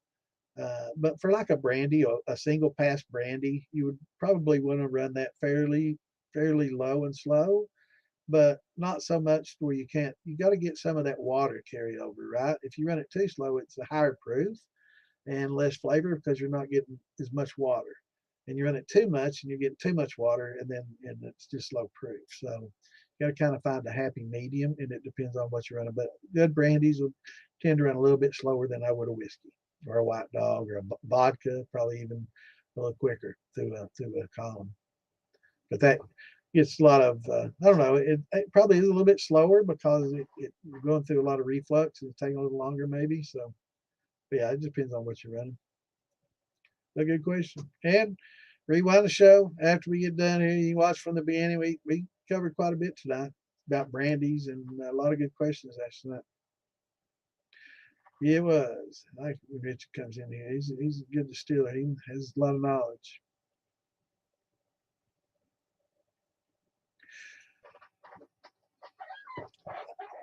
I'm not sure about Dent and Flint. I know that like sweet corn, absolutely huge difference. But yellow dent is probably the cheapest, and it's the cheapest way to get sugars, right? To make even the fuel. You know, if there was if they could do it with sugar and make fuel, they would definitely be using that. And that's why they use yellow dent to make the fuel, because it's converting it is the cheapest sugar that you can get. And it makes good corn liquor if you do it properly. It's good liquor. Yep, I agree. And low and slow, because a lot of people tend to run it too fast and get too anxious, and they think, slow's good, but it's taking 3 or 4 hours. Maybe if I crank it up just a little bit, make it go a little bit faster, it'd be better. And then they end up going too fast. That's why we preach slow and slow, because people tend to want to go too fast. They want to get through that shit.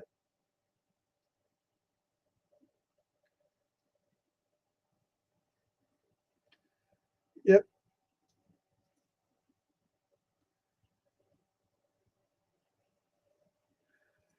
Sweet spot temp. Well, there's a chart, and if you're in the DIY shining and steel building or in the militia, you should be able to find this chart. But because of alcohol and water's azeotropic relationship, there is always a sweet spot that you will get to distill. The higher the alcohol concentration, the lower temperature needs to be. The higher that water concentration, the higher the temperature will need to be. So there is a sweet spot, and right along that curve is a sweet spot based on the proof of the alcohol or the percent of water that you have in the distillate, and you'll want to follow that curve. The easy answer. But yeah, generally speaking, what we make from a general mash without adding tails or something that back into it is 10-12%, which means about on that scale at about 195 degrees, you'll start seeing something happen, and you'll run it pretty much. You'll run most of your stuff if it's the 10 to 15% alcohol. You'll run it from about 190, low 190s up to 200. By the time you get towards the end of your run, you'll have to increase the temperature a little bit, because it'll be more water and less alcohol. So, but yeah, if you can find that chart, or I'll put it back up there if you want to screenshot it or something. Um,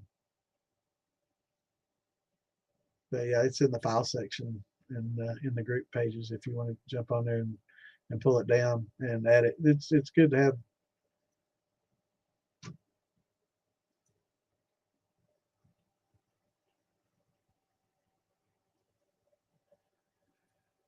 Yeah, for corn liquor, yeah, for all grain liquor, it's, and Alan, a lot of people say the same thing.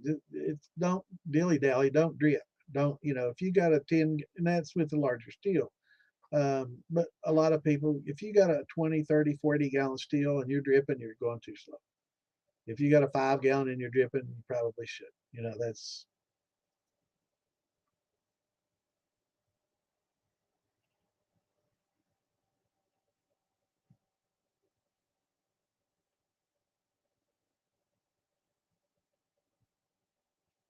what's going on up in the Great White North. Yeah, we were talking earlier about the tariffs and everything. I hate that, but it's definitely had an impact on the.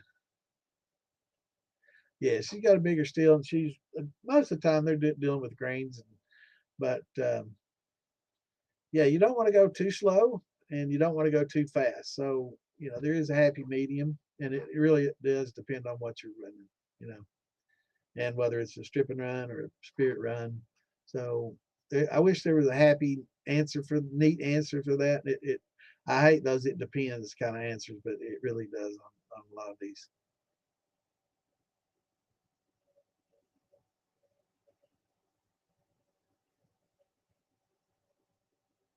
Awesome. 55 pound of cracked corn. Using the high temp or powder. I like that high temp amylase, man. I used to use the powder. I like that high temp, man. It's so easy. Get that high temp alpha amylase and that glucose at the end, man. Made corn liquor, making corn liquor so much easier and better.